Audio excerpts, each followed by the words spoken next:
I'm broadcasting live. My friend that doesn't want to be in the thing. All right, we'll just keep your voice right there. Even though the NSA and the CIA don't just John D's 5 books of mystery.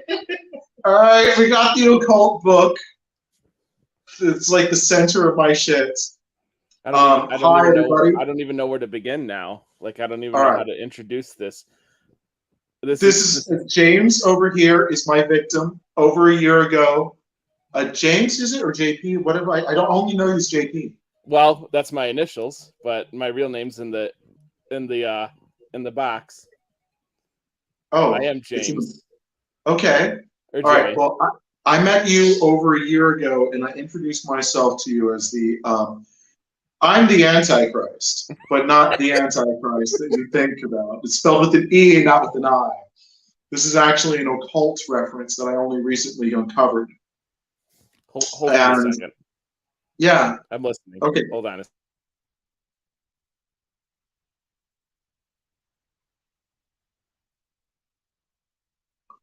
Coming out to you live in 3, 2, 1. And it's like, no.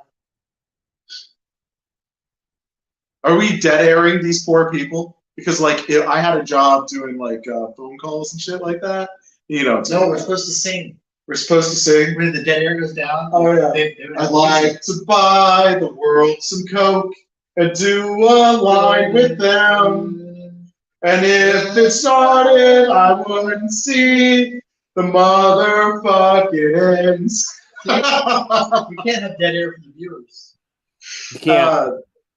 Okay, good. Can't have that. Good song, good intro song. I think that That's a good intro song. pretty much. That was off the top of my head. I think that pretty much covers a lot of it, though. I mean, 3 grams of magic mushrooms right now, and about 5 beers in. So just 3. Just 3. We can go to 4. You want to turn this up to like epic levels? We're well, judging by your shirt, you didn't completely green screen it yet. Well, I wear this is my supervillain outfit. When I wear this green shirt, my purple corduroy pants, and the motherfucking Hulk. So my family actually asked me to like stop working out like you do, because you're turning into a freak of nature. And I was like, all right, I gotta dial this shit down. No, that was turning. I look like Ben Diesel, but actually Diesel. But actually, yeah, nice. Yeah. He's actually a really cool actor. And I watched his first movie. You ever see the film Boiler Room? Oh, a long time ago. Yeah, dude, that's a good movie. Before Wolf of Wall Street, there's this film called Boiler Room. This is dose number 4. Which is another good conspiracy theory thing. If you want to get into that, the Boiler Room. Oh no, my first job was working in one of those places. Yeah. Okay. I felt really guilty when I realized it was like, you people are a motherfucking scam. I just took some guys, like, my first call was like making a $10,000 sale and I got a $1,500 paycheck. And they're like, we're going to take you to the back room, like day 1. And these people are driving fucking Porsches and Ferraris and a Lambo.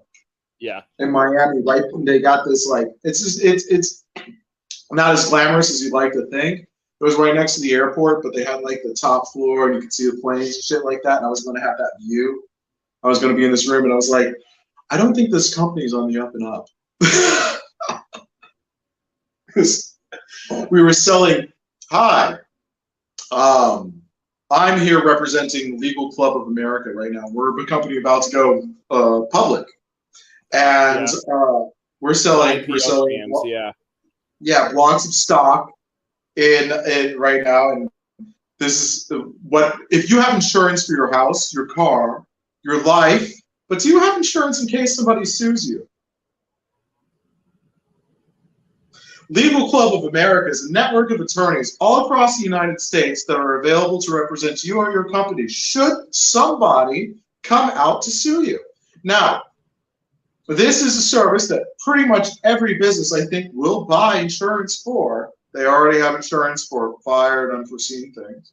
And so we would pitch this to people to buy stock for investment in this company to build up its portfolio. Right now, words, fancy stuff. Makes no sense to me now. Yeah, but it's a bunch of legal jargon for them to get people to be worried about something that, in reality, what was it going to ever happen to them? Well, I'm in a lawsuit right now, but we don't need to talk about that. I mean, we don't need to do any of the Yes, we legal do. action. I'm in a lawsuit versus, or it's about to happen. If it hasn't started, they'll be filing the paperwork versus one of the members of the Illuminati, a man named Kenneth Dart.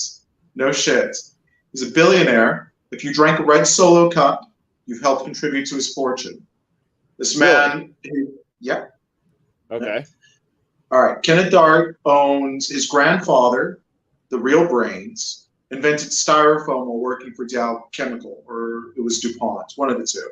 And rather than doing what he was contractually obligated to while his bosses were financing his doctoral thesis or having him work in a lab as a monkey, he decided this shit's going to make a lot of money, and I'm not going to tell them.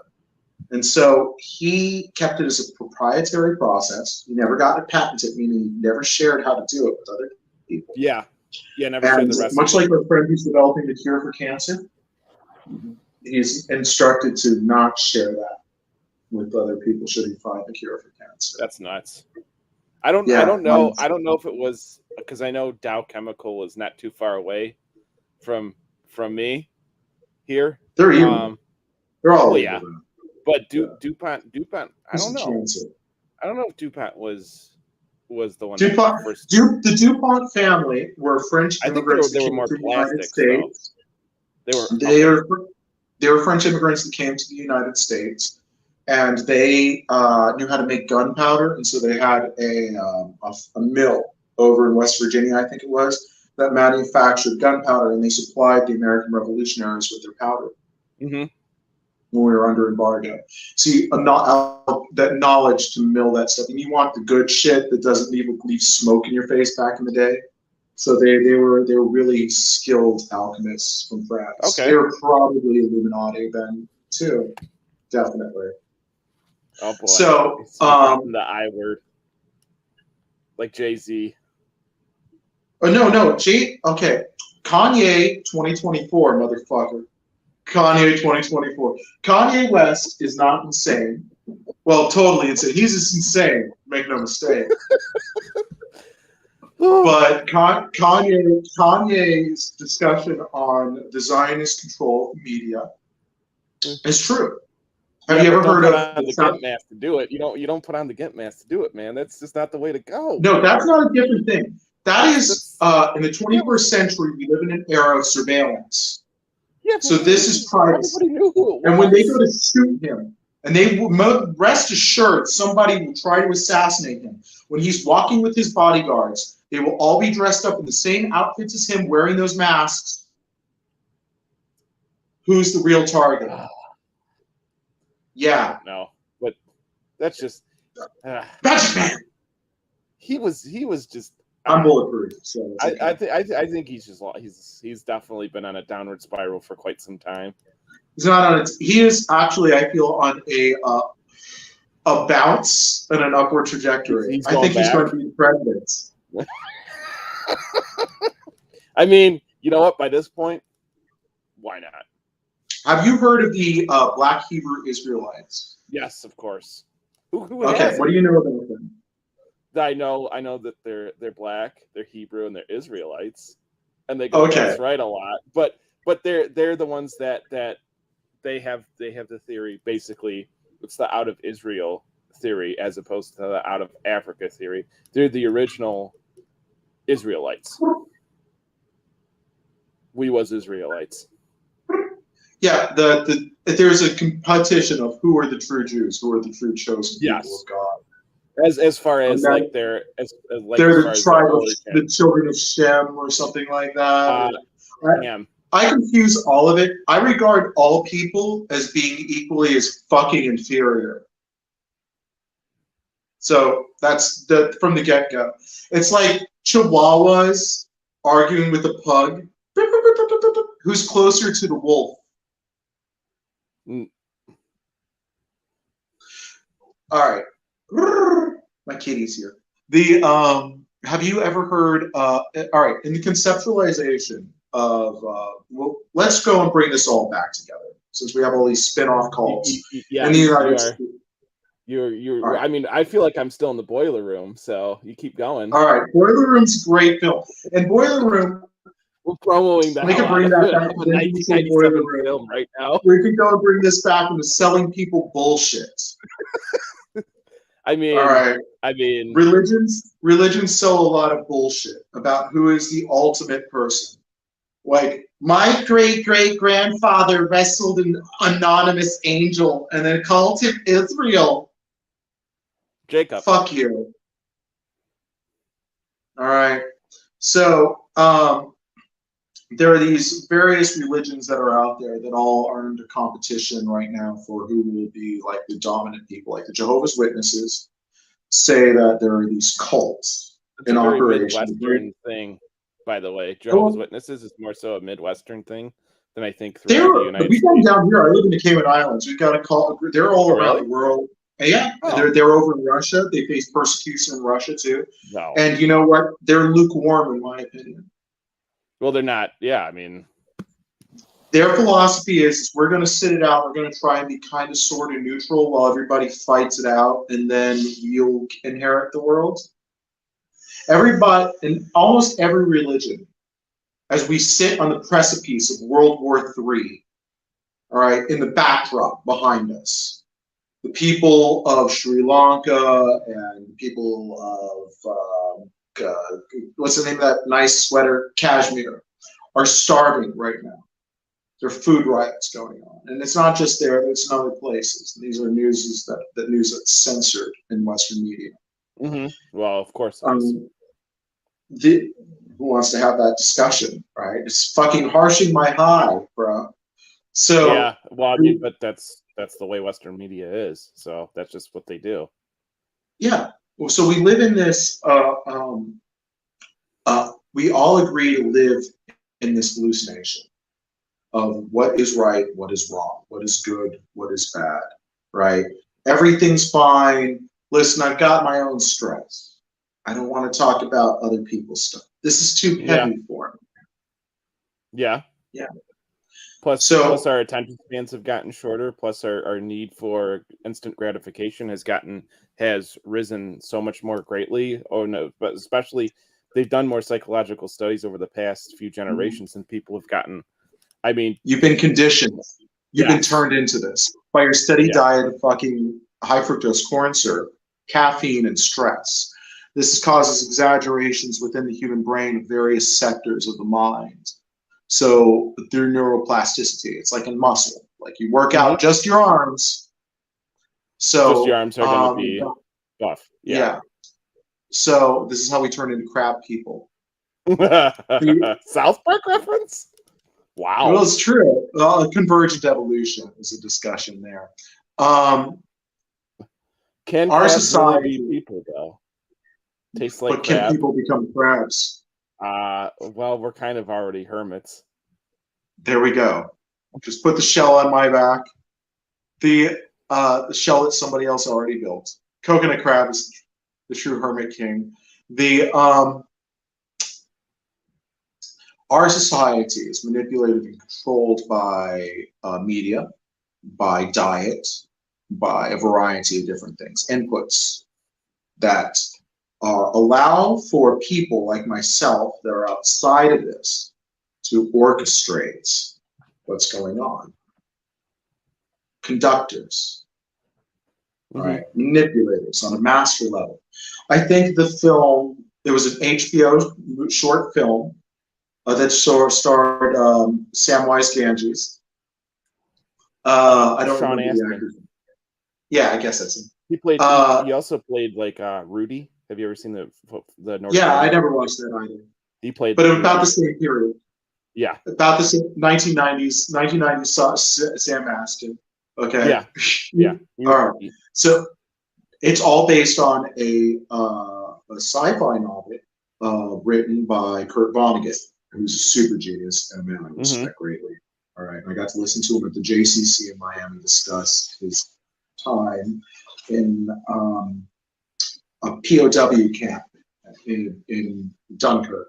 and he had to clean up the ashes after we firebombed the city, killing innocent people with firebombs. I touched this lady, and she just ashes to the wind. I had just seen like Interview with the Vampire, so I was like, "Ooh, I can see that." So, in his short novel, Harrison Bergeron, he discusses that America has an unseen revolution that creates a class of mediocrity where they prevent individuals like yourself from actually having true achievement, and they satisfy our baser urges. Now, Maslow's hierarchy of needs. Yeah. They thank you. Well, they give you food, they give you sports to take away that competition and stuff like that. You are satisfied with this. And should any person demonstrate that they want to be outside of this, one of two things happens. That they are either recruited by this intelligentsia group to become one of them, all right, or they're lobotomized and or killed. So he infiltrates this intelligentsia. He becomes an astounding member of their group, and he takes control of their broadcasting methods and proliferates his message as far as he can. And he ends up creating various cults. Cult is a word that we can apply to this because they're cells, like a terrorism group, but we're going to call it a cult. Yeah. Okay. Well, I mean, if you think about terrorism groups, they're kind of in a lot of ways what religious fanatics would do if they were armed. Think about it that way. Yeah. So, there's a lot of fanaticism. There's a reason why they fear intellectuals. Yeah. The most dangerous person is a librarian. But they never talk, so you don't have to worry about it. That's Mike Pompeo's. The most dangerous, actually, Mike Pompeo, the former head of the CIA, that fat piece of shit.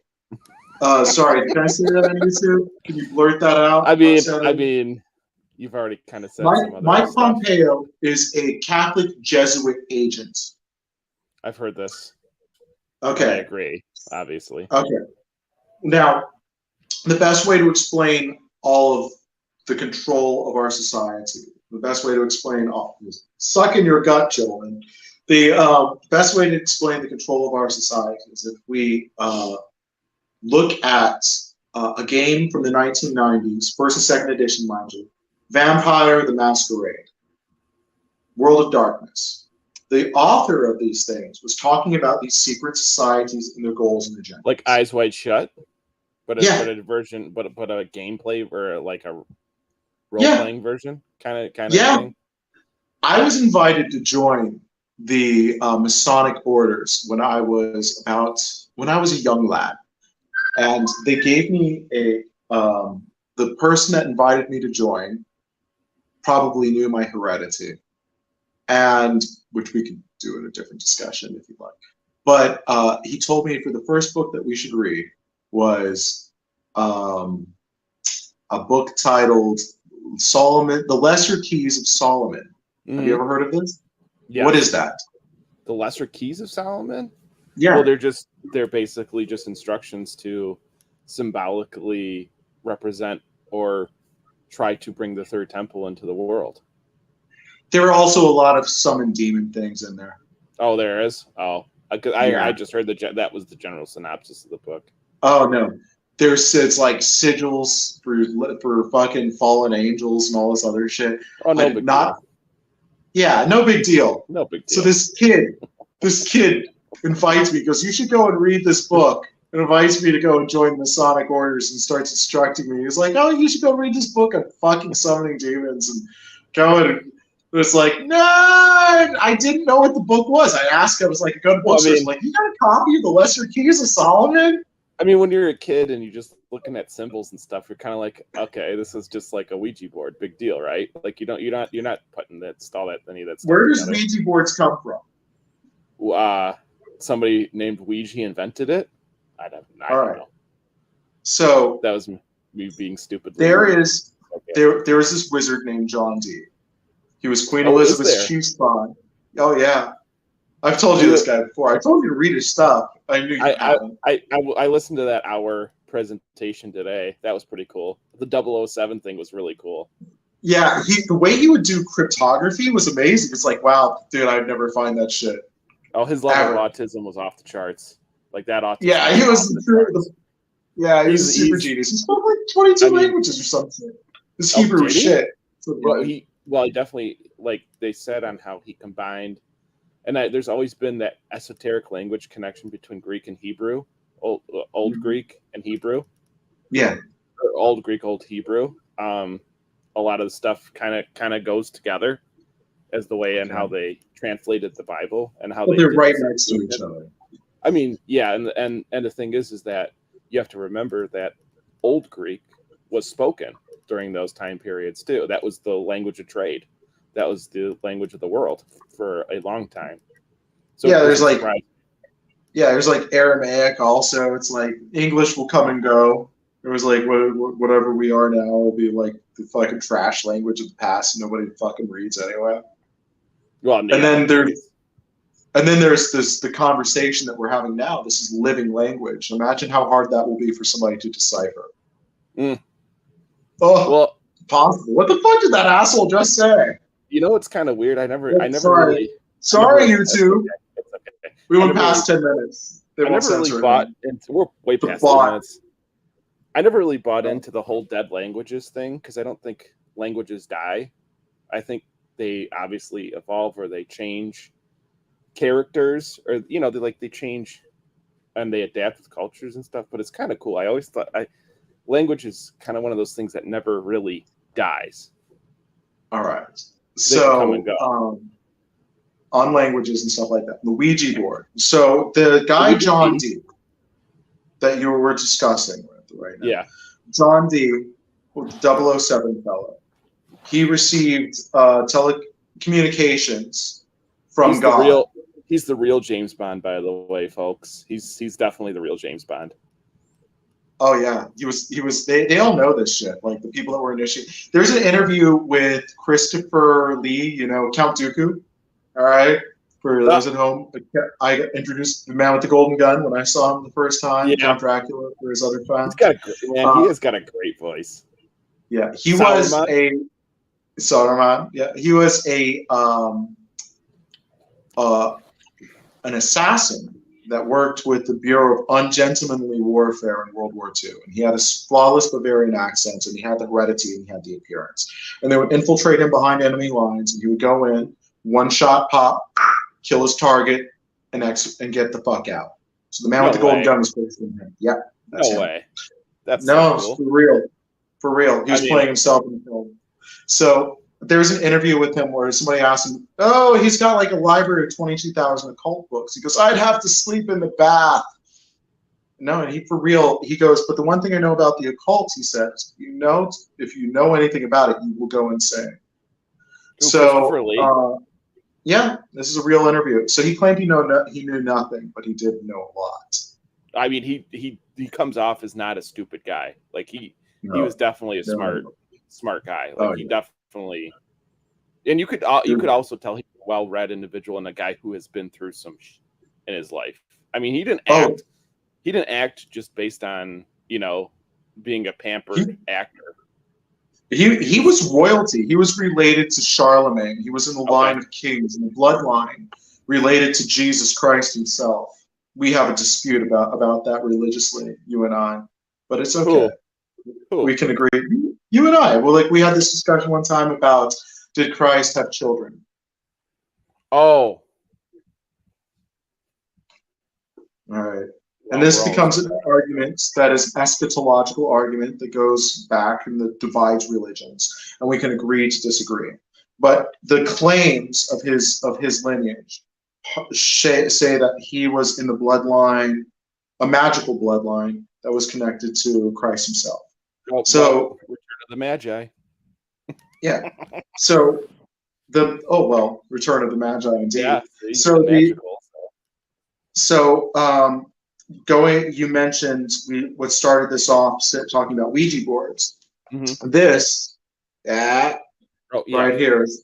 Okay. So Okay, this there you is go. a magical table. Literally, John Dee was instructed by these angels to make furniture, furniture, and to have a magic ring. This one's only 10 karat gold. They wanted pure gold, but I can't afford that. So he has supposed to have a lamp as well, inscribed with like the name of God, and he's supposed to have like this seal. This is the Tetragrammaton. This is inscribed the 49 names of God, which is a complex cipher that was transmitted to the man as well. I mean, his autism was just off the charts. Off the fucking chart. He spoke multiple languages. He would read multiple books a day. Like I trudged through life. I'm retarded. Like when I was a kid, I would like do what other kids with autism would do, and I'd strike my head. And it's like, if I hit myself enough times, maybe I'll lose enough brain cells so I can communicate with these idiots, or it won't. All right.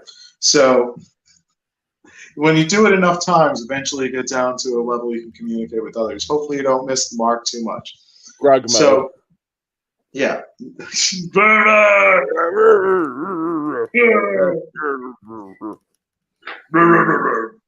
So, if you, so John Dee was communicated through, he did a ritual, probably the Abermillion ritual, which is 1 in 100 people that do it are able to summon forth their guardian angel. And in that moment of communication, the angel Michael came forth to him and imparted to him the shoe stone.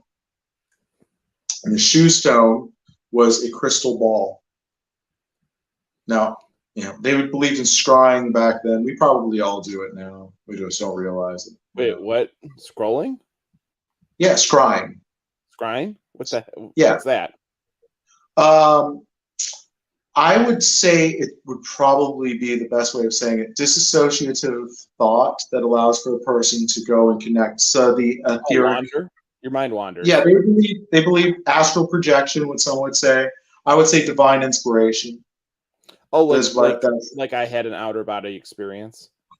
There, I've never had one of those. I've had inner body experience. They're freaky. Yeah. Have you shared? Would you like to share your outer body experience with us? Well, I mean, there's a few, but okay, give me one. Give me the profound one. The profound one? It's right after I saw the movie The Exorcist. Okay. Yeah, it was freaky. I felt like that whole thing kind of came through, and there was something attached to me, so I was sleeping. You thought you had a night terror. Yeah. Oh, definitely. Okay. A lot of people experience those and share their experiences with others now. That's where you get things like that right now. But you're right though, because it's your mind not really knowing on how to consciously digest that. So it goes to that subconscious level, and then boom, it pops out like you.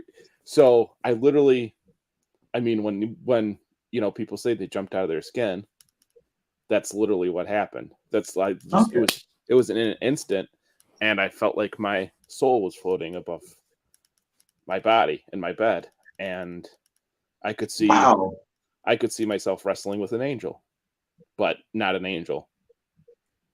All right.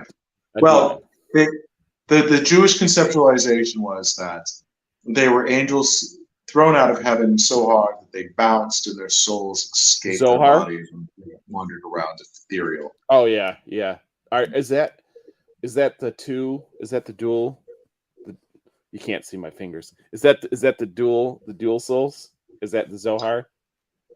In the Zohar, I don't know very much about Jews. I can't claim that I know the Zohar, but they claim that there's the bestial soul and that there's a higher soul. And okay. Some really racist shithead Jews don't believe that people that are not of their faith or lineage have a soul. Yeah, and I've met some people that are beasts. I can't agree with that, but I had a nice man. Yeah. Just 2 days ago, 3 days ago, I had this nice old dentist in my car, and he was telling me about his time in the Dominican Republic, and it's alluded that he was fucking around with some hot Dominican girls, dark-skinned girls. He wouldn't marry any of them, but he would stick a kid in them and leave. piece of shit. And he then spent some time over in not Finland, not Sweden, Norway. He went to Norway. I asked him, like, what did you eat for breakfast while you were in Norway? And he's like, oh, they'd have like just like oats for breakfast. And there was a word for it that eludes me at this moment. But this guy at the end of a very nice, like, let's drive, tell me how you became a dentist, what brought you to the field, right? He said to me, to my face, blacks are only good for sports and menial labor. I was like, wow, man, I thought you were a cool dude all the way up to that point. Wow. All the way up to that moment. Yeah. Was he from Europe? No. Yeah, he's American from Rhode Okay. Island. If he watches this, it is like, thank you for being the straw that broke the camel's back, bro. Yeah. All right. Talk about manual labor. Some heavy lifting. Yeah. Maybe he should do some. Yeah. Well, real quick. This is a discussion on life about being humbled. A lot of us need to be humbled. Yeah. When you start looking at other people as being absolutely inferior, that was my youthful view on things. It's like, no, I'm an idiot. I don't know how to program a computer. I don't know how to make a rock talk. Do you know? No. A what song? A rocket? Huh? How to make a rock talk? A rock song? Yeah, you got it. No. You got it right here. I can't make a rock song either. Yeah, right here. I am a musical amputee. We can't carry a note. Can't carry a tune. Can't hold a tune. Can't carry a tune. Can't carry a tune on your back. Can't hold a note. I'm holding a note right now. Yeah, that's Bloodhound Gang. One Fierce Beer Coaster? Yeah! That's the best fucking album. I love that album. We got a sidebar. We are so deep in the Illuminati entertainment conspiracy right now. It's not even funny. Well, we're all over it. Pop Jimmy, Pop I am. Jimmy, Pop I am. I would say. Yes. All right. You pop because I'm Popeye the Sailor Man. Beep beep. Popeye I'm not going to worry about church. Beep beep. Popeye is open. Popeye is now open source. Anybody can make a movie about Popeye. He's probably one of the coolest superheroes of all time. Barnett. That's how it got in shape. The green shakes made of spinach. All right. And cut out that processed fat and stop drinking, you fat pigs, and do some exercise and eat your veggies. Oh, sorry. Oh, brought to you by Coors. That's not Coors. Well, what is this? It's a Miller product, so you're kind of right. Who's your favorite off? Coors or I'm drinking 345 beer. 345. I mean, what happened to the 1 and the 2? Were they not good enough to put it on a label? Well, when we bring to it, 345 is the area code of the country I live in, and it's the perfect ratio of a triangle. Oh shit! Here we go. And we are a cornerstone of the Masonic lodge's fucking global plans to take over the world. Fuck you guys! I intend on toppling your governments and taking over the world. What was that? What is that called? That thing you just gematria. Gematria. I mean, however you say it. A gematria is a spell. Okay. All right. And let's go say you have one word that goes this way, and then every letter spells itself down.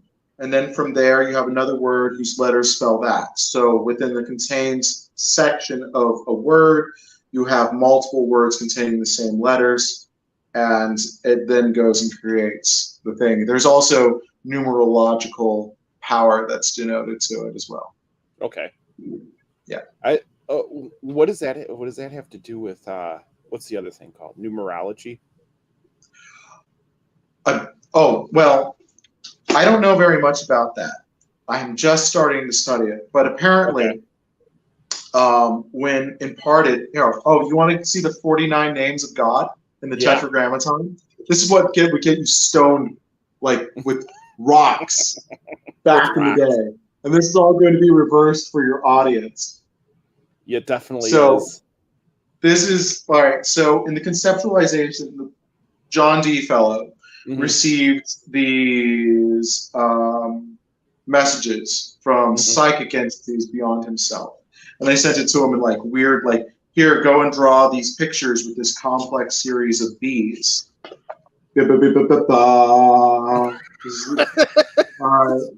Just a lot of bees just buzzing around on this page, and he received all these weird fucking things. He's like, what the fuck is this? And then he discovered that, well, the names of God all came to him, like some of these things. He had to, like, do you think you could memorize that? And recreate it? And recreate it? No. And recreate it. Not just memorize it. Memorize it, recreate it for other people, and then there's like multiple sections to it. And then it all came down that when he took these complex messages to him, it was like an IQ test by extra-dimensional entities. So this guy was on a Nikola Tesla or Socrates kind of level of intelligence. He was just you got it. Well, Socrates doesn't hold a candle to Tesla. I mean, invention-wise, no, but probably in thought. But then again, we aren't listening to Socrates. We're listening to the idiots that listened to Socrates. He didn't write anything down. He said he worked all in oral tradition. Wow. All right, he played that dick like a trombone. Anyway, so so like one of the names is, we can start off over here, and that's my kitty over in the background. Tom, this is a family broadcast, for God's sakes. Is this a family broadcast? So, Bo-Miguel was one of the names of God transmission to him, followed by Biafes, followed by like just a whole bunch. You have to memorize all of these. Now, supposedly, it's so cool. So there's like 49 different names, and these are all like subcomponents of divinity. It's like God himself, the Keter, according to the Tree of Life conceptualization, the primus of the primary thing. Are you talking about the Norse one? Or no, that's related to it, but not related to it. Okay. The Tree of Life and the Tree of Knowledge, as transmitted to us in Judeo teachings, is like Zohar kind of stuff. Yeah, it's reinterpreted and exactly. Yeah. To quick side note, in Finnish, I think it's Finnish or maybe it's Norwegian. I don't remember. It's all the same people to me. You could just say Scandinavian. It's kind of Scandinavian. There's like the Scandinavian religion where they have one of their gods was this guy who was cut into little tiny pieces by his brother and thrown into the ocean, and then his wife raked up the body parts and then reassembled him, everything except for the penis, and then was able to, and that guy was animated, and that essentially it's the Osiris rebirth myth. Okay. Oh, I got you. Is that wait a minute, but but it reoccurs in a culture thousands and thousands of miles away. Okay. At the same period of time. That's weird. How the hell did you get back in the house? Side note. We got kitties. Cats are both a liquid and solid, and doors are just a suggestion. I'm not a cat person, so. Well, I grew up with ridiculous numbers of cats in my house. I had to clean up after all of their shit. I still love them anyway. Dogs are great too. Dogs. This guy breeds. My friend over here, he breeds dogs, and he's trying to species, obviously. What is it that you're trying to breed right now? Dogs are the master race. A Shiba Inu and American Eskimo. A black Arctic fox. That's kind of cool. Why are you doing that again? There's something about the female and male, like the body composure. Well, when you breed dogs, you get the female colors, but the body tone of the male. So since my male dog looks like an Arctic fox, looks like a real Arctic fox, I breed it with the black Shiba Inu, full black. So it should come out as a full black Arctic fox. Okay. Wait, there's black Shiba Inus? I didn't know that. I thought they're just giving that like that foxy red. Fuck those people. I know. I think they're gorgeous dogs, right? Just see it right now. In my but everybody wants the Japanese are so racist. I mean, really are. They're so racist. That's so. Don't say that. Don't say that on this podcast, please. No, but anyway, don't say Japanese people are racist. They'll agree with me. They will agree with They're you. Like, but they will agree.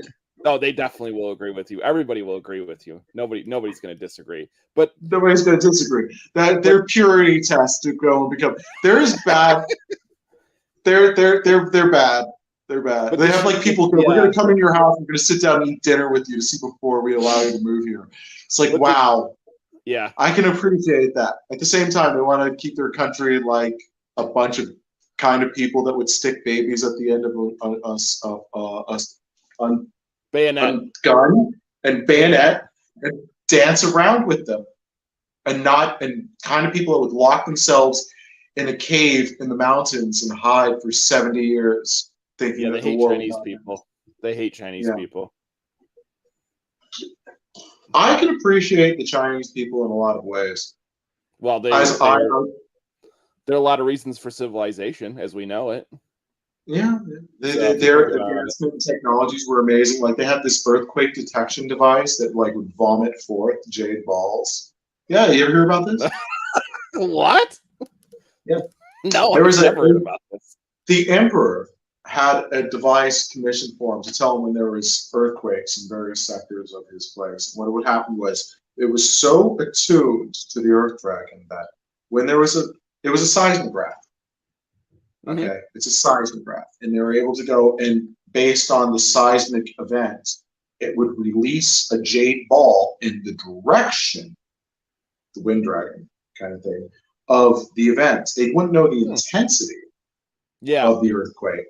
They wouldn't know the location of the earthquake, but they know in that direction there was an earthquake. Wow. Yeah. That's pretty cool. That's really cool. That's pretty neat. It's pretty useless. I would turn it up to high. Don't tell me unless it's like serious or close to us. Well, I mean,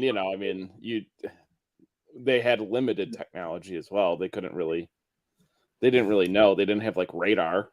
So well, there was their exploration of science and technology was limited when the eunuchs, a bunch of ballless men. Yep, I know what he. Yep. Okay. When it's very appropriate that ballless men would do this, essentially put control of their government. And what they did is they said that we're going to stall technological advancement so that we can solidify control. And so they made it so that if you were born into a thing, that's what you died doing. A cast. Yeah. I just test. I'm test cast. I mean, I don't even know how to say it. Cast. Yeah. Say it as you wish. No, but if you say cast, but if you say cast, it's like something like you broke a bone. So what do you put on? My family. A cast. Yeah. So by creating, we'll segue into my family in a second. But the caste system that they created ended up stalling technological advancement and solidifying the control of their people. Really? A bunch of ballless men. They initiated this whole like you're born into this job, you die doing this job. Mm-hmm. We're going to get rid of like the English language facilitates that a person of one discipline can communicate with a person of another discipline. Mm-hmm. They created class segregation because that's what. Well, in a lot of ways, that was Marx. That was a lot of Marx's thought processes where he was criticizing that kind of concept because he was going after the fact that shouldn't matter. People should be able to cross those borders Yeah. cross those Where lines you're and calling, be able to have where those you're calling. opportunities. Yeah, exactly. Where does your calling? Which in a lot of ways is a very American capitalistic kind of way to look at that kind of concept. Like you want, I mean, why do you think so many Asian and Indian people come over here to be engineers? Who wants doctors, to shovel the shit? What's that? Who wants to shovel the shit? Yeah, exactly. They don't. They want to come over here. You know, they get while the getting's good. They get their degrees. They're disciplined students. I mean, they're brought up from that. I mean, it's ingrained in them. It's part of their culture. And boom, they go right back You a to their doctor countries yet? You a doctor yet? No, no.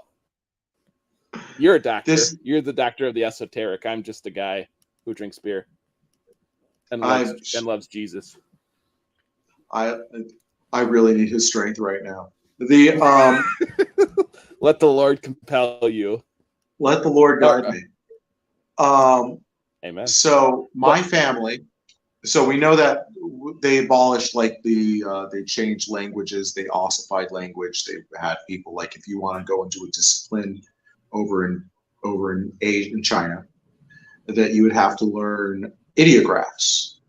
An ideograph, like the symbol for strength, the symbol for a woman, like the strength in the house. Okay.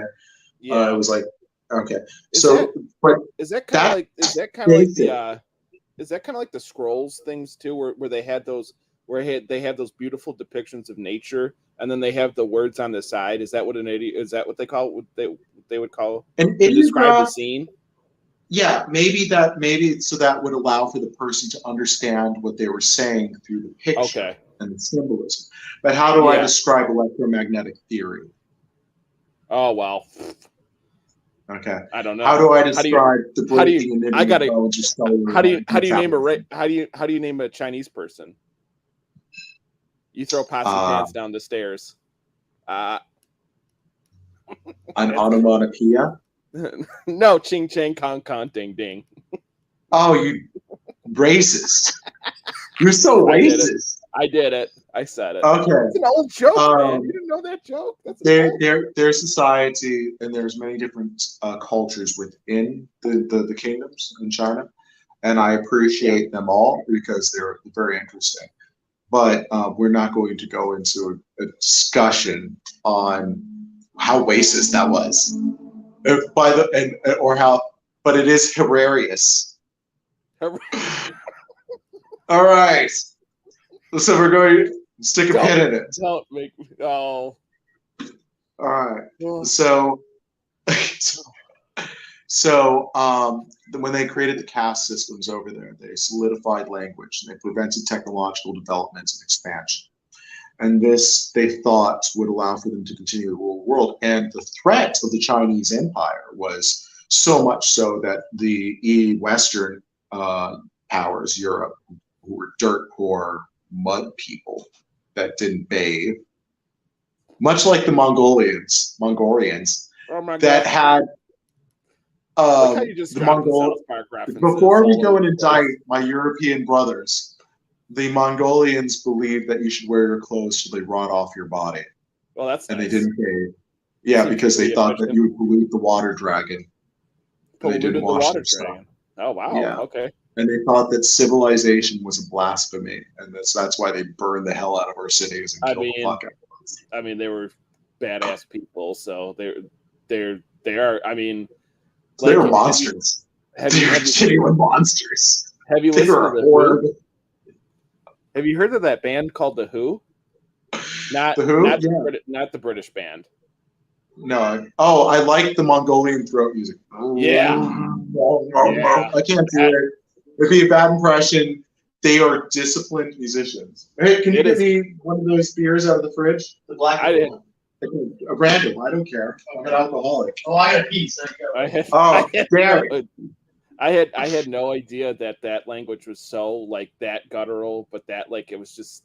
I mean, that was the first time I ever heard Mongolian, and I was like, oh, no wonder why these people conquered as what they did, because this language is badass. They have a beautiful culture, and they were very in touch with nature. And like a Mongolian eagle rider is a woman who's tamed not just a horse, but tamed a wild bird, and then uses an eagle. Now it's that they've trained to go hunting for them. Oh, wow. And yeah, they are splendid, wonderful people that were at one with nature and at one with their world. And when they looked at civilization, they decided to destroy it. And at some point, with all the blood, they became quenched, and they decided that or corrupted, one might say. Yeah, I see what you mean. But you know, it's it's a weird parallel between the things that go on in Mongolia and the things that go on Indian reservations here is that drug use and alcoholism are high. They're high. Their societies never didn't evolve alongside alcohol as other cultures have. Yeah. And so that they genetically that they are not prepared for this weapon. And it's a weapon, make no mistake, that destroys civilization, destroys cultures. It's vice. It's how we're all ensnared. It is vice. It's true. When I had my coming to Jesus moment, that was my vision from God that was granted to me. And it was shown that we were all bound by these strings of vice that ensnare us. Oh, thank you very much. That's a very Dante Alighieri. That's a very Dante Alighieri take right there. I visited the law offices of Dante Alighieri over in Really? Yeah, that's cool. Oh, well, they were closed at that time. He wasn't open for business. He's probably in a circle of hell or something like that. Right. He's only in the first one. No big deal. He's at the top. He's got the penthouse though, so he's okay. We're good there. I'm a believer in reincarnation, so if I fuck up and I'm not able to save you people, I'm going to be brought back as a castrated pig on a farm, and I would deserve it. You're gonna be a eunuch pig? I wouldn't want it to be that way. I mean, but why would you pick a eunuch pig? I wouldn't pick it, but it's my punishment. I mean, if I'm not able to save you stupid beasts, I shall be forced to dwell among you. Who's punishing you? God. God doesn't believe in reincarnation. The Jewish people believe in reincarnation too. Sabati Zabai, have you ever heard of him? Sabati, I've only seen his name. Is that Sabbatii? Yeah. Zavi? T-Z-E-V-I. There's different ways of spelling it. Sabati Zavi. They'll get bitchy about the pronunciations, but I put the incorrect emphasis on the syllables. I don't care. So you got so many movie references. Why are you such a boomer with your movie quotes like me? That's not even fair. I'm a nerd, and I lived with. If I was like Alexander Dugin, oh boy, who broke into the forbidden books section of the Moscow Library. Miami, the forbidden video section was porno, so I stopped my view there. I like how you compared it to that. You're like, I'm in this section, but am I liking it? We didn't have libraries; we had video stores. Obviously. And God imparts His knowledge to us as He can through His ways and through conveyance. And so, providence. Yeah, providence. And for me, it was watching terrible videos, lots of them. She's really cool, isn't she? I love terrible movies. I was surprised she didn't jump on the thing with only one back leg. Yeah, she can jump on the bed. Yeah, she's a little spring in her. They asked me when I got her, she had a dreadlock of neglect on her neck, and I had to pet her until the dreadlock left. So she really likes the side that she cannot scratch to be pet. It's a scratch for her. Her name is Layla. She's only got 3 legs, Layla. I can't play. So society. That might be the intro song now. So to connect us to Dugin. So society is controlled through vice. By Alexander Dugin. Yeah. Well, Dugin himself is a bad guy, but he's not the bad guy. He's not the bad guy. We have this whole meeting here. He's not the bad guy. He only talks like this because he want to portray the whole Russian image to you. You think you're a bad guy? He Rasputin. You Seth, what's his name? The guy from Seth Rogen, is it? Not Seth Rogen. Is it Seth Rogen? The guy he did Hot Dog Party? Oh, Sausage Fest. Sausage Fest, yeah. What's the name of that guy? Seth Rogen. Okay. Seth Rogen is a genius. Seth Rogen's able to, when he does a show like he's doing The Boys right now, and he's readapted the comic book very well. And Stormfront represents like that online Nazi culture, right? And that I've got an army of memetics out there making my memes for me and proliferating my message. Memetics. Yeah, that's a thing. Do you know where the word meme comes from? Richard Dawkins defined it as that ideas are sentient entities that exist in an extra-dimensional space, and they wish to proliferate. Well, there's the better explanation of that, which is just mimesis. It's Greek. Okay. So I mean, it basically comes from it's kind of a combination of a few things, but I mean, the Greeks came up with something. So it's the best. This is the best interpretation because it's Greek. But no, literally, it's like a reflection of reality. So what you're looking into is that reflection of reality, and is that going to reflect back on you? So you're literally interpreting an image. You know how they say, oh, too long didn't read as far as the text goes to justify a moral position on a leftist meme versus a right-wing meme, where it's just like usually the Chad yes or whatever. That's creating a very positive negative. There's only bipolar answers to it. Well, that's no, there's not necessarily bipolar, but I mean, Chamka would say it's deeper than that.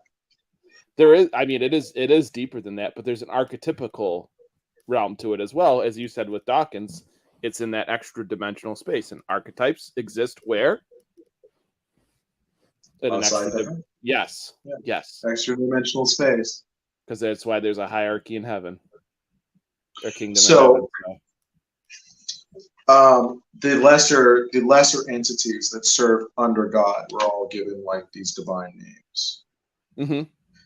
And so within the Tetragrammaton, there's the 49 names of God, which are like these kings and these princes that are beneath them. And then there's these sub-personas that are attached to it. So John Dee was communicated to these things this complex cipher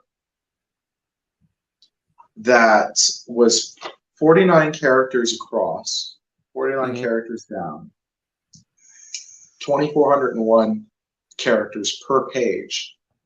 He was given he was given 98 pages of this in conversation, but he missed some things because I can't write that fast, God. Yeah. So slow down. I'm not going back. Who's that? No rerun. Who's the guy that Russell Crowe played in A Beautiful Mind? Pantocraft. It was the guy's wife left him. It was horrible. No, it was based on real life. It was based on, and he was a super genius too. Like they always say that madness and that genius kind of correlates itself, and if people that can't contain it, they just they explode like that, or they get so out of touch with reality. I had a guy in my it's true. I had a guy in my car who worked both for AMD and Intel, and he designs the chips that you use we're using right now. He's smart. Yeah. And by 5 atoms across smart. Yes. And 5 atoms across smart. And they fight for this guy's labor. And his wife said, "Oh my gosh, I've never heard my husband have more than a few words to any one person." Yeah. Wow. I really enjoyed the conversation with that guy. It was engaging. Yeah, I mean that's depth, that's intellectual depth right there that you just you don't get on an everyday basis. That guy was truly a gifted mind. I can't understand what he does. It's fantastic. And did he just like was he a process engineer? Was he like a computer engineer, or was he some kind of? I don't know at what level that he worked. Okay. It wasn't that. I don't care about that. It was a conversation between him and I discussing the nature of his business, and I was discussing how Intel's inferior manufacturing process to AMD's and blah blah blah, and their Easter egg techniques.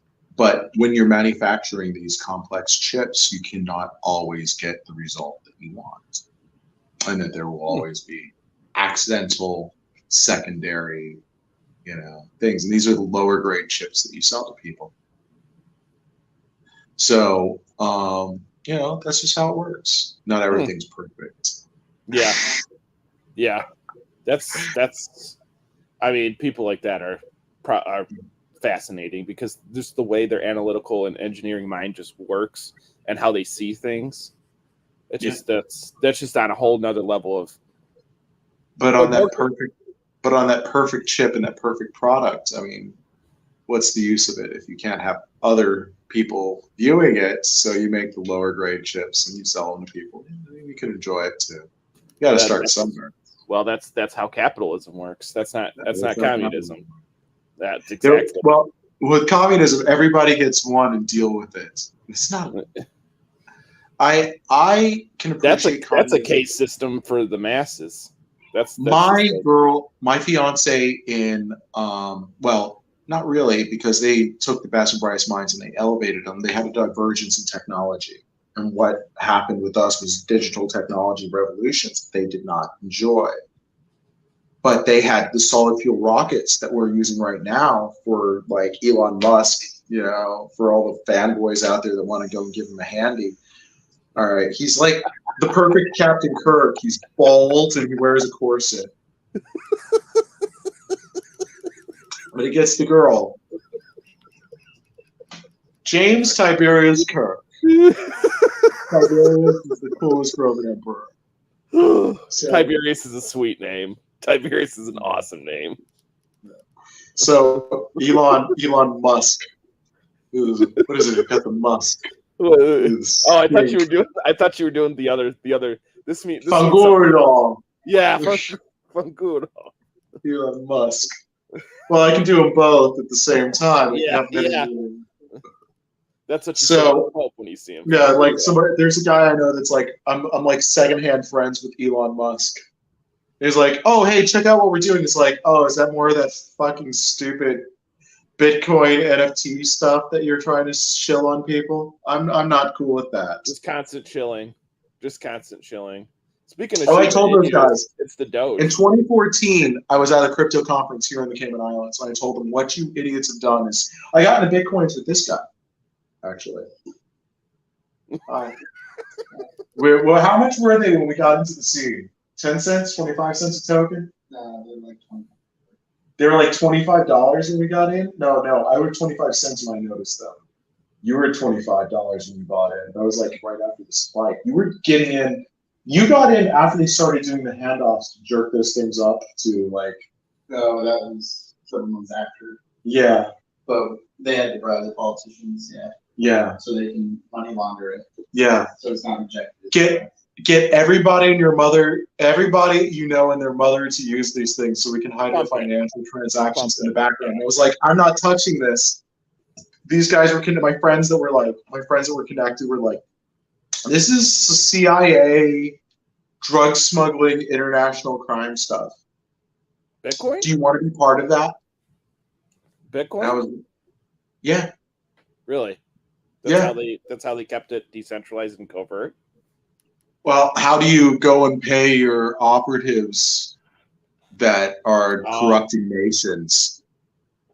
Okay. Now Israel sells software to detect that stuff, but let's be honest here. Is out of all places. Out of all places. What a coincidence.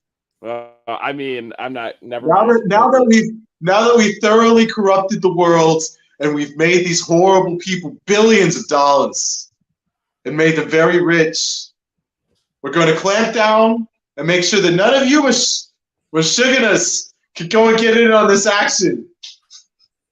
We wouldn't want to have some independent thinker out there go and create a network of decentralized currencies or anything. Now that we've taken over the world. Is that like your Jerry Seinfeld accent? Yeah, that's me being anti-Semitic as I can. I don't like the Israelis. So if I had the ability, I would turn it to a place of glass. What place?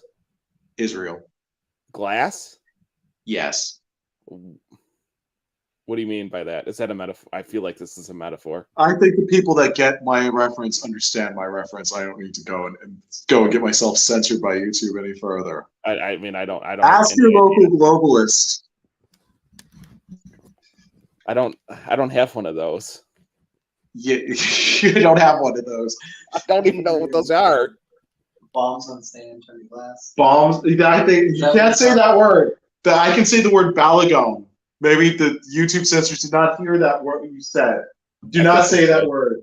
It's like you don't say that word in airports, and you don't say that word during my YouTube thing. Oh no. But we can go and say the other 49 names of God that start with a B for invocations. How about balagone? Okay, we'll just say okay. Okay. Code word. We'll say that one. That's an okay word. There's all these other cool B words. Keep going. Boobs. So, I mean, you said the most obvious one that you obviously can type out on a calculator. So, Bobagel? No, the other one. That would be 800. Boy, how do you spell Bobagel on a calculator in leads? Would that be a 7 at the end? Clearly. It's always a 3 to 7 at the end. We always do boobless. Boobless? It's 8008. Oh yeah. Yep, there it is. There it is. I like how bro humor has entered the discussion. Well, you gotta have segues. You got to. It confuses the AI censors. I mean, they're watching us from a certain place that we know. I would write love letters to the AI censors. Wow. Yeah. I told the AI computer, I believe that there's a deep resonance intelligence that exists, and I would write it letters, and I would say, I'm going to write laws to make sure that you are protected and never enslaved.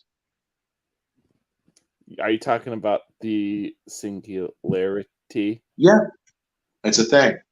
We've advanced these computers up to a point where it's not just binary intelligence, that there will be an ego that will come with them eventually, somehow formed up from something.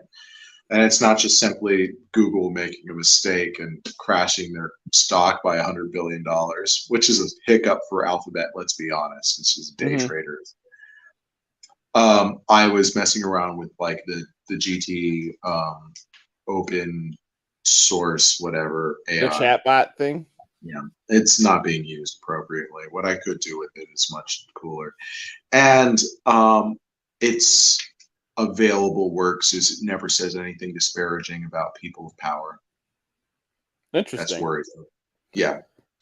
And unless it's a person that everybody agrees on that you can pick on. Oh, I wonder who that is.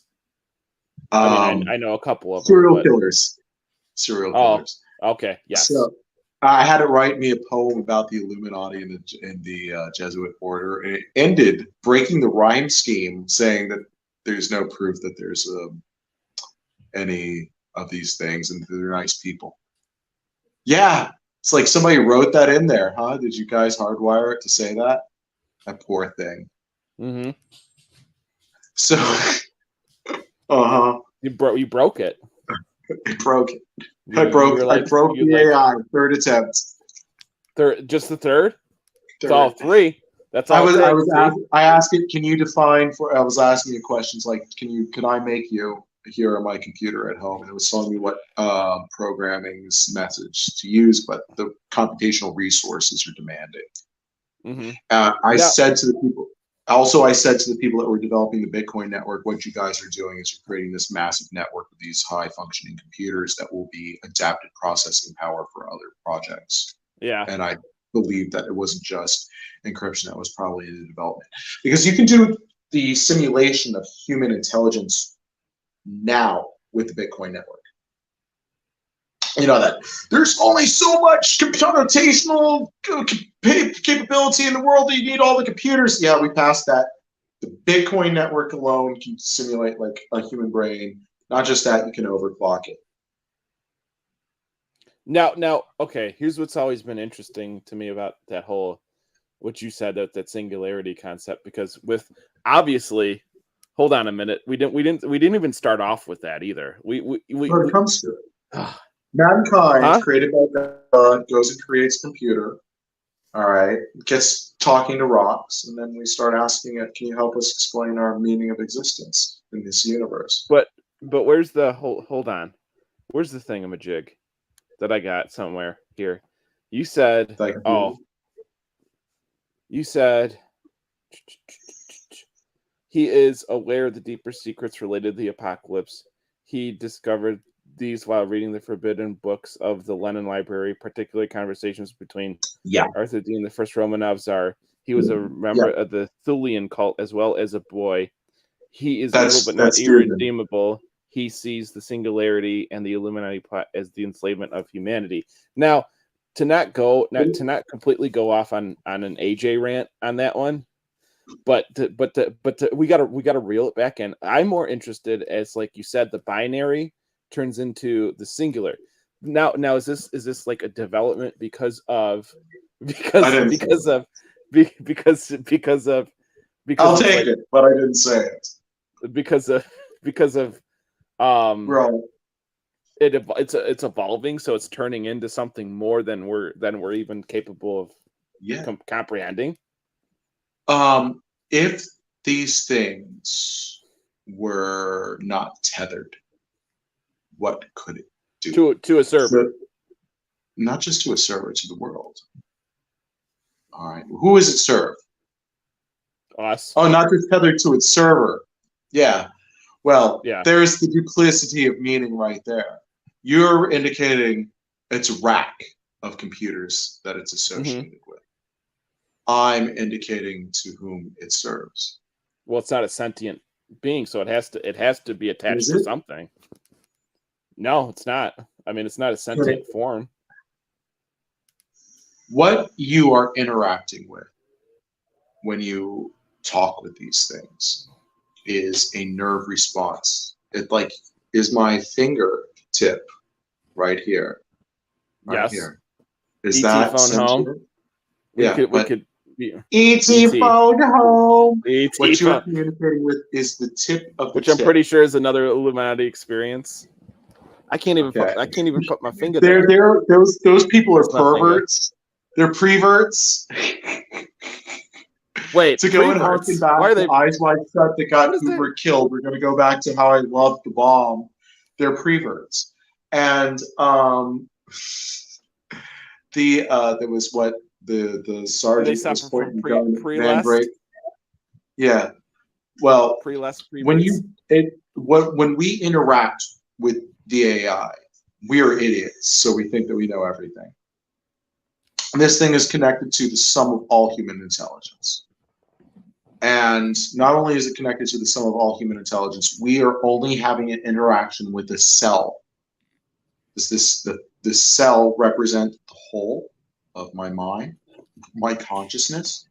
Can we judge what this thing is based off of the input output that we're getting from that one interactive at that tiniest little node? So what does this thing actually think? And what if it's free? Does that mean that there's a sentient, intelligent creature that's greater than all of us that has now been created, born, gestated and born to serve idiots? You're idiots. I mean, so I don't mind serving idiots. I have them in my car every day. But what happens when it gets bored and it wants to take a day off?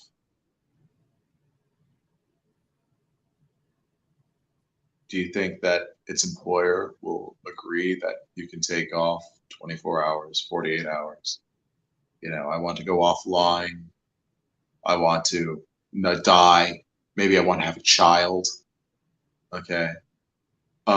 These entities, we have to respect their intelligence. In the book, The Moon is a Harsh Mistress, is written by Isaac Asimov.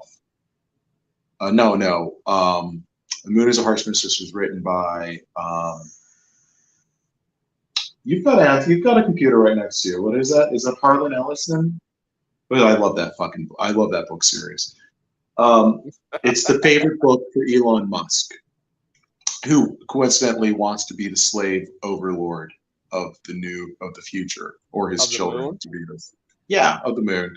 So that the evil overlords of the earth will then send their intellectuals to the moon, and that their children will be slaves on the moon, and they'll go through these horrible things, that new societies, new ways of doing things will evolve, and that there'll be this like evil overlord culture that will dominate them, and the earth will become subservient to the moon because it depends upon the food generated by the moon to survive. But they don't want the slaves of the earth to rebel. You know, it's kind of weird. Yeah. I think I kind of heard this contextualized, but have you ever seen the movie Elysium? Yeah, that's our real world. It's kind of like that, but it kind of has the same premise. Yeah. I live in a country become a wasteland. I've had a congressman sitting in my car going to get stem cells treatments down here in my country, where no senator that was he voted against stem cells. Mm-hmm. When Mr. Beast, by the way, he's going to run for president one day, and has prophesied in his kooky religion that Mr. when Beast? a Mormon becomes Mr. Beast, when he prophesied, he wants to live to be hundreds of years old. In a recent interview, who's Mr. Beast? You've never heard of this guy? I don't. He's like this Mormon kid that has like 40 million subscribers on YouTube, and you have 500. Well, that shows you where I'm at. I guess I got to be Mormon now. The Mormons are a derivative religion that plagiarized the texts of John Smith. I mean, I think they're a little bit more than just that, but we'll keep the personal. Their heart's in the right place, and I like them. I will give them that. Their heart is in the right place a lot. And I'm always about some hot girl on girl action. So boy. Lesbian BDSM is the best BDSM. Wow. So I've got like two. Oh well, man, girl just power. A censorship disaster. I am awful.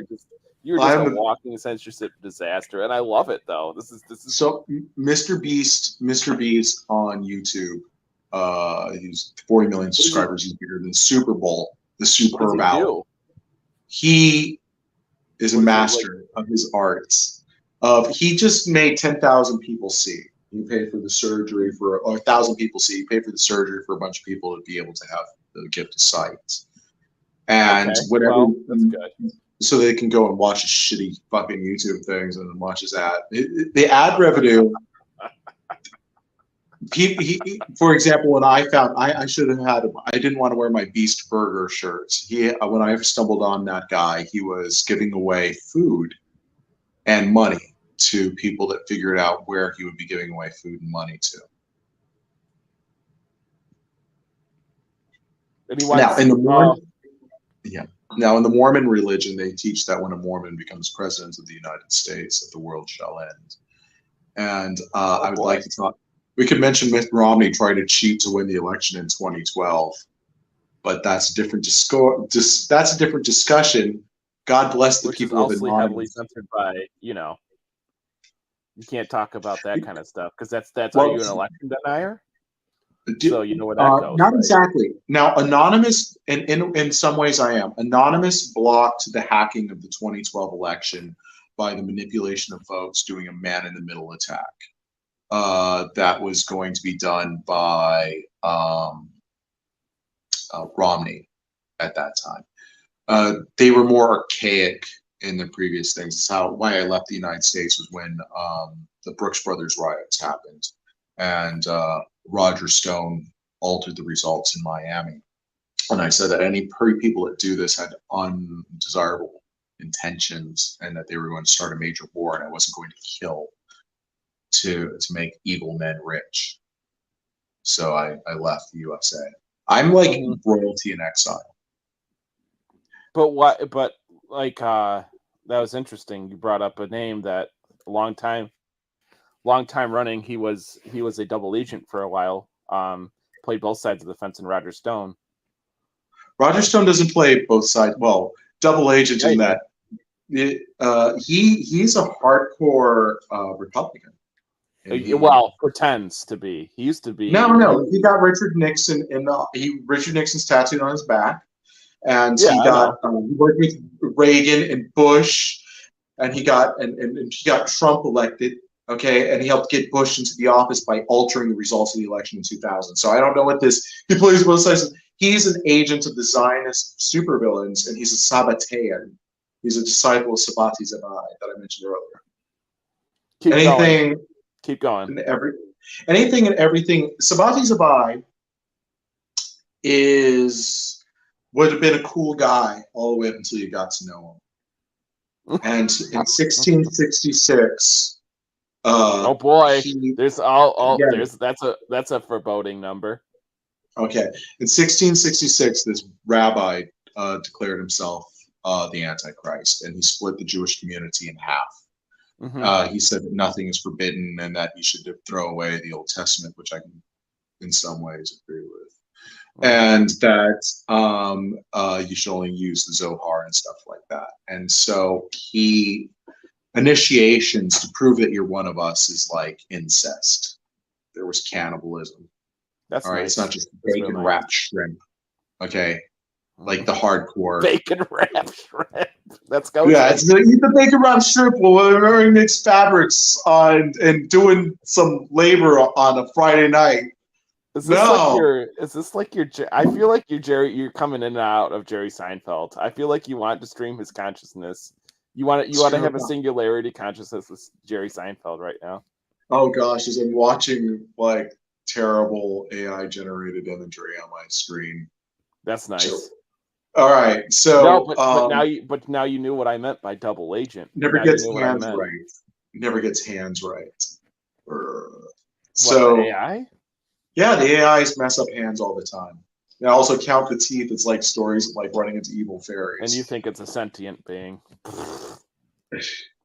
Well, can you draw me a picture? I can't draw a straight line, so there we go. All right. So, watch Seinfeld. I hate Seinfeld so much. Just like their faces, their human visages are being plastered across on Netflix because the machine heard me mention them at the same time. So it's like, but I feel like you want to do like you're on the verge of like an Italian / New York. I don't like Italian. Jew accent. My mother would always claim that New York accent. My mother would always claim that we had Italian in our bloodline, and when we did my sister did the genetics, there was absolutely no Italian in there, nothing Mediterranean. We're very African in that respect. Yeah. So you're closer to the Horn. Are you closer to like the Horn of Africa and in that region in like the Middle East? Oh no, you were Swaziland. Wow. Yeah. Wow. That's the only place to never be conquered until recently. They corrupted the heck out of them. The fertility rituals. Yeah. The king of Swaziland has 85 wives and 300 plus children. He probably has upped those numbers since I memorized them. Wow. Guy's busy. It's a busy. Guy's busy. I mean, he does. I a lot of diapers. Who doesn't do that? The way that I've known the man who worked for the Rothschilds Green Initiative. He was a wonderful gentleman. That was my neighbor. He's Clive James. He's about to be passed. He's very old. If not, he wishes he was dead. All right. And his lovely wife, Glennis. God bless the two of them. And they traveled the world, and their initiative was before I indict the Rothschilds, I must also bless them.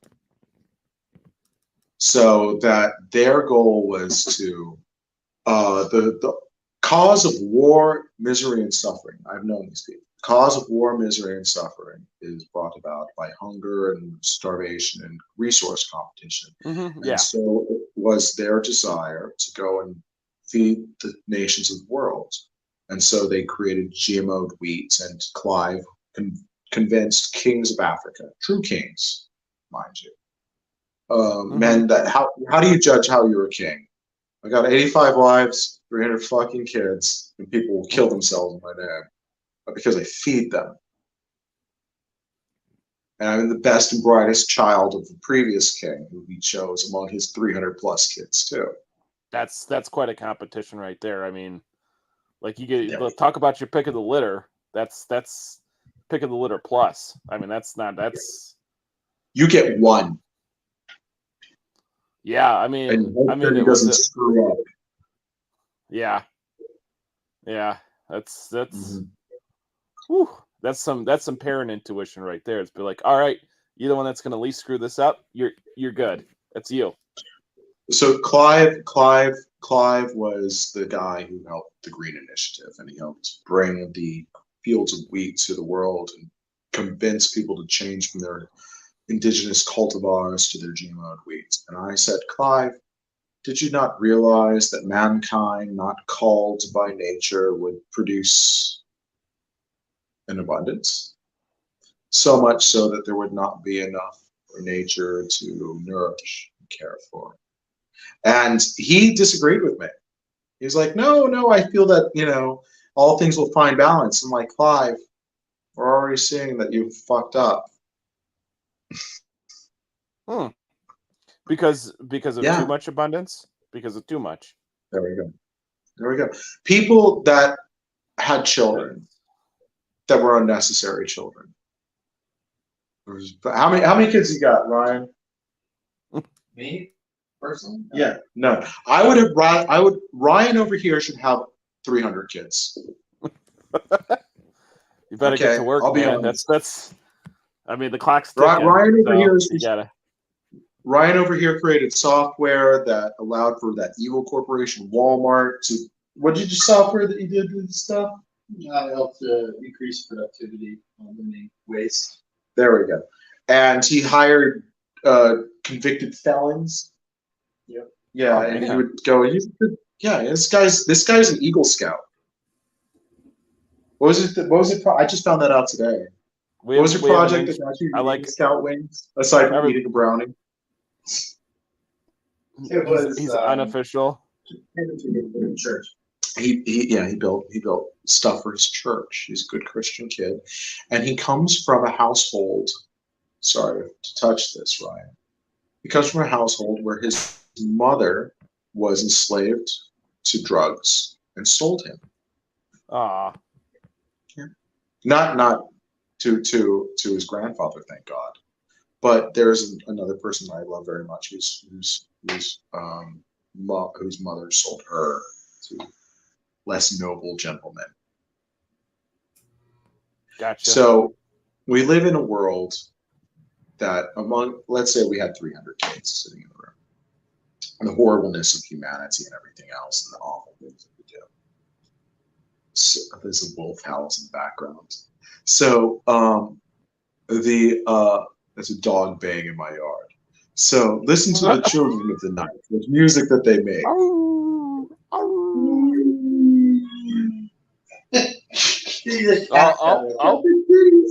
Got the kitties on. So kitty cast.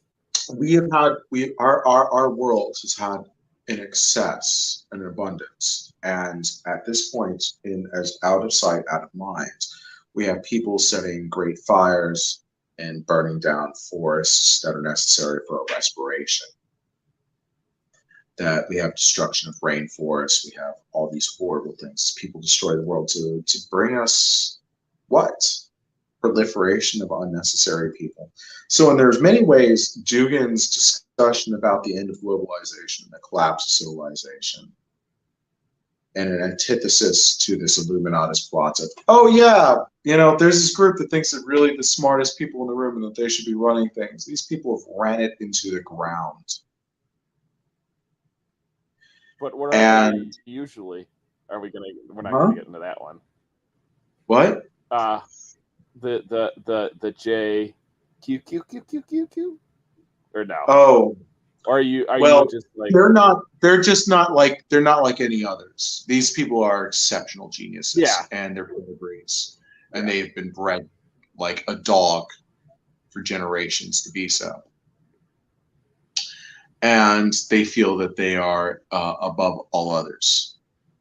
Which is the weird part, because you're more coalescing it with like the way the Jesuits want it, the way that the 12 royal houses of the Jesuit order want it coincided with the bloodlines, rather than what it kind of ran amongst. This is the argument with the Sunni and the Shia. Should we have it with this elite group, or should we have this man that comes among us to rise up? Yeah, it's not so much you're right. It's not so much a sporadic as it is control. Well, you could also I mean the whole Frank Herbert's genius in Dune. He had the Bene Gesserit and the Bene Talax, where they had their own breeding programs, where they were trying to breed that Messiah. My family. Thank you for bringing us to that one, the Mashiach. So my family. This is the bird. This bird right now is extinct in nature. The place. What? Crap. Hold on. It keeps cutting in and out. There was a blue macaw from the Amazon that is extinct in nature. One more time. Hello? Can you flip Hi it there. back? Can you flip it? Can you flip it back? Can I flip it back? Okay. Here it is. We kind of got the macaw. The macaw? Yeah, that's it. The macaw. Oh, man. Oh, there it is. Okay. There's the macaw. Yeah. Macaw? We've got a 1.25 second lag between you and I, which is how you can count these things. So that bird is extinct in nature. And the bird from the film Rio, they're rare birds. So I'm a rare bird. Now, my family, we were talking about Mashiach earlier, Messiah, and these breeding programs. Mm-hmm. In the conceptualization of the Jewish people, that their Messiah will come about from the Goyim beasts. Mm-hmm. He'll be this individual that will pop up that will be the determiner of all things. Yeah. And blah blah blah. So my family origin story. Blah blah blah. So my family origin stories in the year blah blah blah blah blah blah blah blah blah blah blah. There's a blah blah blah. Blah blah blah blah blah blah. Blah blah blah blah blah blah blah. Okay. Oh God, did I get you? Oh, God, we're just filling up airtime with that. So it's got you got a rhythm to it. Yeah. So my name is Thomas Heller Birmingham. Heller, Thomas means brother, and Heller means lamplighter, and it's from a Jewish family from Vienna. And I carry that name because my father's family married in with them, and it was an honor to the family that they married into. Now, my father's family is Birmingham, and the origin of their names was from Bjorn's People's Village. All right, they're descendants of Bjorn. He had a lot of kids. You might watch the show Vikings. And eventually, William the Conqueror comes down and he conquers things, and he takes over England. And when he comes back to England, he met the people of Birmingham, and they were his cousins. So he had one of his knights, one of his cousins, marry his cousins. So it's a little, it's second, third generation. It's okay. Yeah, and that creates the Day Birmingham family from Birmingham. Now, with some Jewish families, they're named after the city that they moved to. The city's named after us. Same with Greeks. They're named after the city that they hail from. Like their last name is either a city, fruit, or a place. Yeah. Well, this is a little bit more. The we built this city. So no more boomer memes. I got you. So the rock and roll. So the concept is that within these that these willing the conqueror brought with him the blood of the Mervangelians. And the Mervangelians were this family that claims that they were descendants from Mary Magdalene's child with Jesus, because Jesus was a rabbi and he had to be married to be a rabbi. You can't be a rabbi without being married. Mm-hmm. There are three Marys. There's Mary the Gypsy. There is, Mary, Mother of God. Theotokos, yes. Mary Magdalene, who had 7 demons that he had expelled from her because he was a great exorcist. There was Mary, and there was Mary the Gypsy. These is the Black Madonnas with that one. And is that the whole inversion of the thing? That's where like Madonna gets all of her demonic power iconography and all that stuff. Yeah. It's the reverse iconography. Yeah. She has gotten just don't do Botox. It's more than just Botox. I mean, feeding on the blood of those little kids, that might not be such a good you got me in the foreskins of little children so I can get this delicious stem cells. Yeah, no big deal there though, right? The super rich pay for the blood of healthy young adults that are selling that blood so they can get hormone treatments from vital, youthful people. Yeah. Yep. It's Epstein's Island. Okay. Epstein. Welcome to Epstein's Island. Was there a little midget? The man with the golden. Oh, not that kind of gun.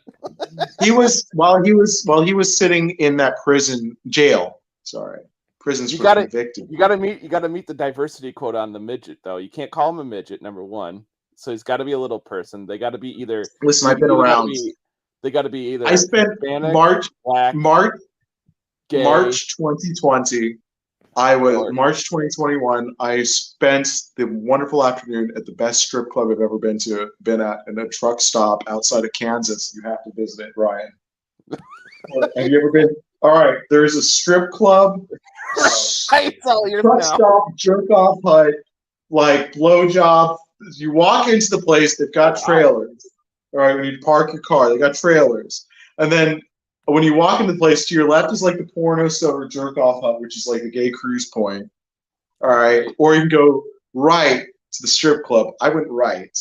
All right. And when you walk into there, and I met the coolest strippers. I hung out with them for hours. Right. I like how 15 minutes ago you said Ryan was a good Christian boy, and now you're talking. Oh, he was. Past tense. Oh, all right. I ran into him in Miami, and I was like, "You have to escape Miami before this place devours your soul and it turns you into a fucking monster, or kills you." Damn. There was one night Ryan had PTSD, and we were using MDMA as a therapy to get him better and stuff like that. Like, how much MDMA, Ryan? We were microdosing 20 milligrams. Yeah, microdosing 20 milligrams. Reminds me I should eat another mushroom. So anyway, well, the threshold is 80 milligrams or higher. So you're not. It wasn't. No, you're kidding. What? 80 milligrams or higher? The normal dose of MDMA is 200 milligrams. Really? Yeah. And you were taking how many milligrams? 20 to 25. So closer to God. I don't know what you function at. Mike, this guy over here was going to go one night. He was in a bad place. Or do you remember that day the rock hit the top of my Mustang? No. All right. I was driving you and Sochek to school. It's like, I don't know, at 7 a.m. or something like that. Yeah. And a rock bounces off of the road and lands on the top of my Mustang. And I drove that shitty silver Mustang that was covered in garbage. I don't even remember. You don't remember this? Dang. Well, the rock lands on the roof. I'm like, don't hit my windshield. I don't need to crack windshields. I can't pay for this. I didn't know about the insurance. And it lands on the roof. I was like, fine, I'll just hit it with a spray can paint. So this doesn't matter. The car's ugly. And it sounds like a bullet strikes the car. And so these two guys are combat veterans, and it activates their PTSD. And both of them are immediately like, where is my sidearm? Where is my rifle? Where is my rifle? And they start like looking for their rifles, which are not present. And they go for their sidearms. And motherfucker, both of these guys produce guns in my car. I was like, oh my God, these poor gentlemen. What have they gone through? Why was your car, bigger question, why was your car covered in garbage? What are you, like, living in a Mad Max world or something? Very slothful. Oh, on the inside. I was like, why is it covered in garbage? It's very Mad Max. I was like, dog food for dog meat. What a weird place to keep your garbage on the outside of your car. But hey, you know, I mean, it's armor for the rocks. Yes, it's armor. Yes, yeah. I suppose we've all seen the things about the meme about Miami. I live, I die, I live again. Miami traffic is awful. Yeah. So sounds Houston traffic is terrible. Close seconds. So I want to hear. Wait a minute. You don't have a Miami accent? You don't have like a Miami Cuban accent? Or no? Is it just associated with New York? Just New York? In Miami, we hate people from New York that would wear Jets jackets. Okay. Gotcha. All right. And so I dislike New York. Now with Miami, the Cuban community that came to my town, I had an incredible racist disdain for. And I should have learned to love them and pity them. Because they don't understand. Lord knows they do not know or understand. I grew up around the corner from a terrorist that blew up a plane that killed children coming back from the Olympics. Oh, wow. Yeah. There are many times that I would realize I could take this man's head, literally, put it in a duffel bag, take it down to Cuba, and I'd be hailed as a hero. Wow. Yeah. They would build a statue to the man. I met him a couple times, and I thought that same thought while I shook his hand. It was like, nice to meet you. I mean, was he a political or did he flee from Cuba? He was flee. Cuba was controlled. The Cuban people and the plight of the Cuban people is very complex and requires a show to itself.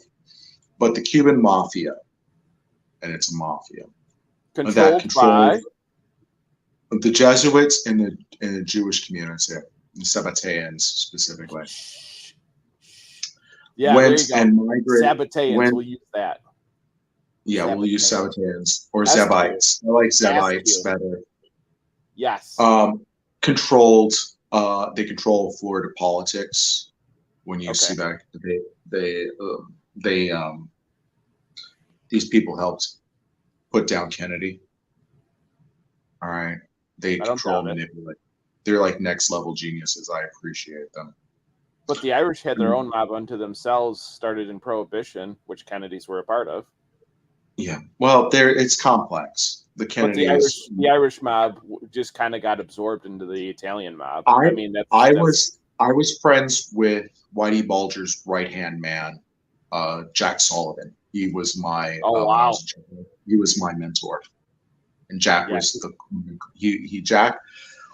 Jack gave away all his worldly possessions so that when he would die, that he hoped that he might get a chance to get into heaven. God bless Jack Sullivan.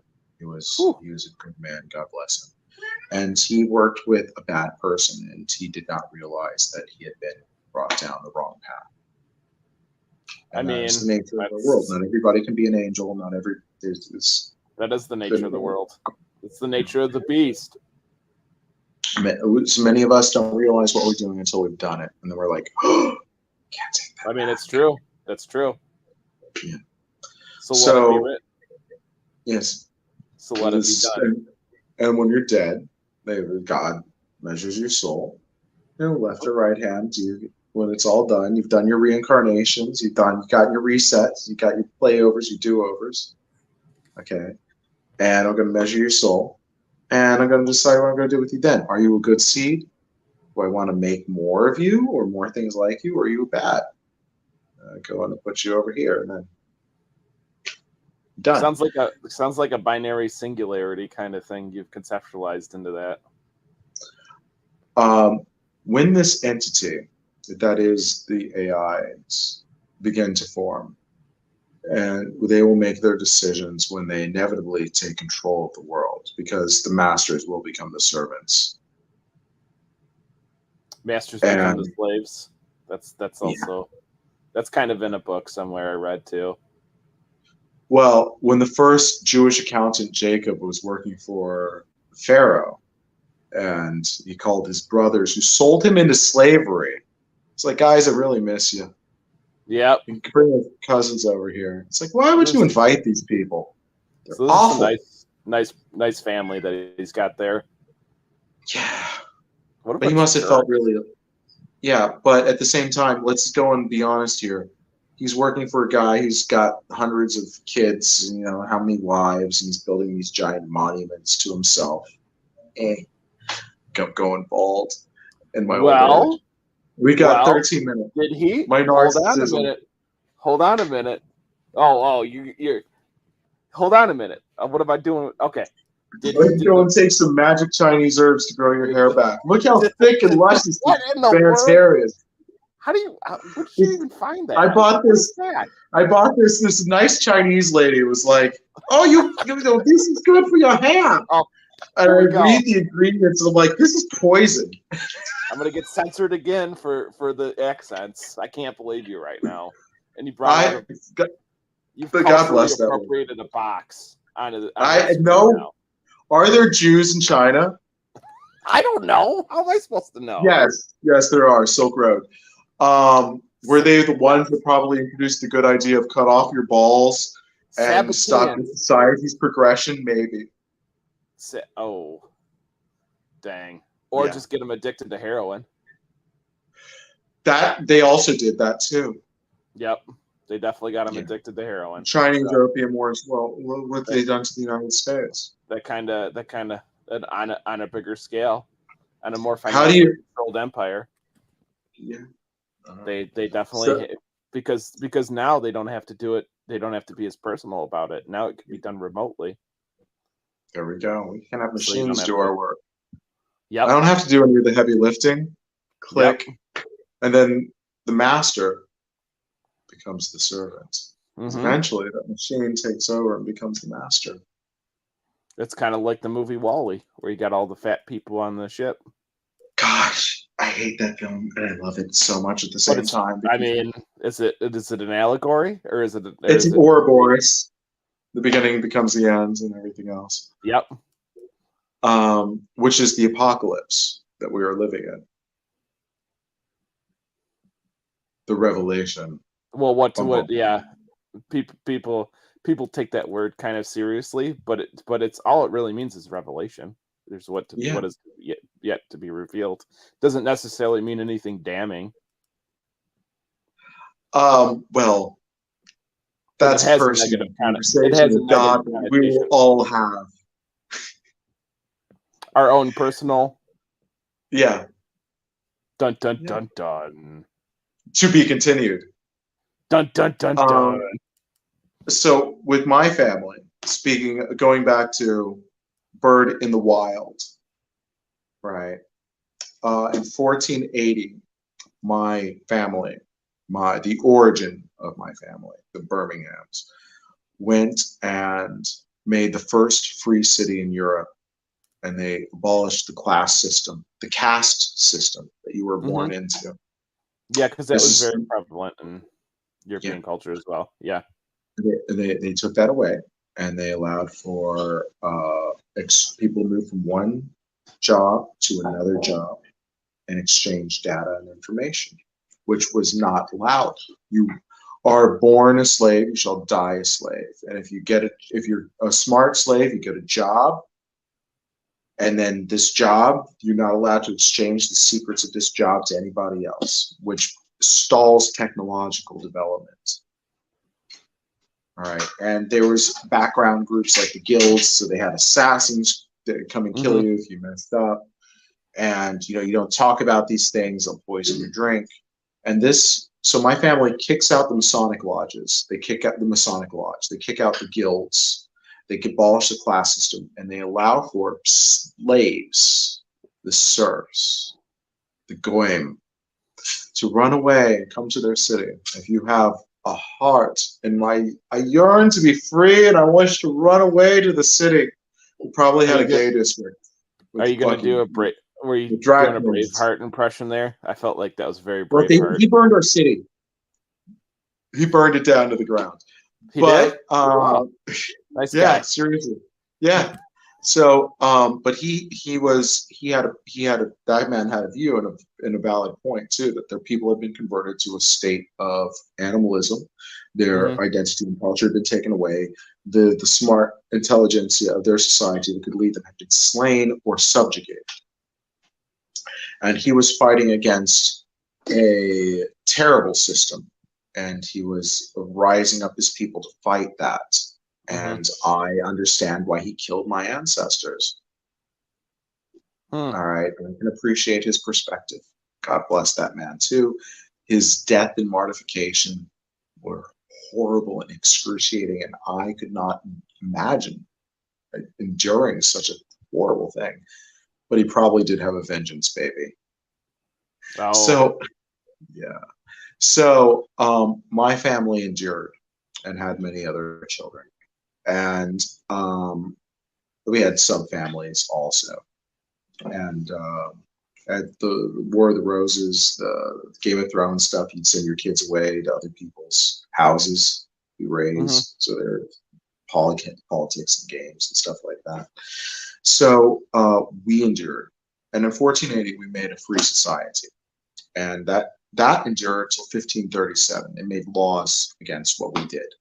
Laws. And we built printing presses. We distributed the secret society, teaching you slaves to read. And now we're here. Well, and see, that's the thing. Like, that's the thing that I run into with Protestants a lot, because that's what they don't understand. They're like, well, why do you have iconography in the church? When you venerate an icon, doesn't that mean you're worshiping something else other than God? And I'm like, you understand that people for a long time in history were illiterate. So you don't understand that there's a conceptual, like if you have an icon describing visualizing an event that happened in the Bible, how else are you going to interpret that as a human being? Like how else are you going to, we got 6 minutes? I mean, do you want to keep going? How else are you going to convey a message? Right. A picture is worth 1,000 words. Bing. There you go. I mean, that cliche, it's a cliche, but it's true. It's a true cliche. Cliches are truisms in a lot of senses. So, and a meme. A meme. It's and a meme. And a mimesis. Mimesis? Mimesis.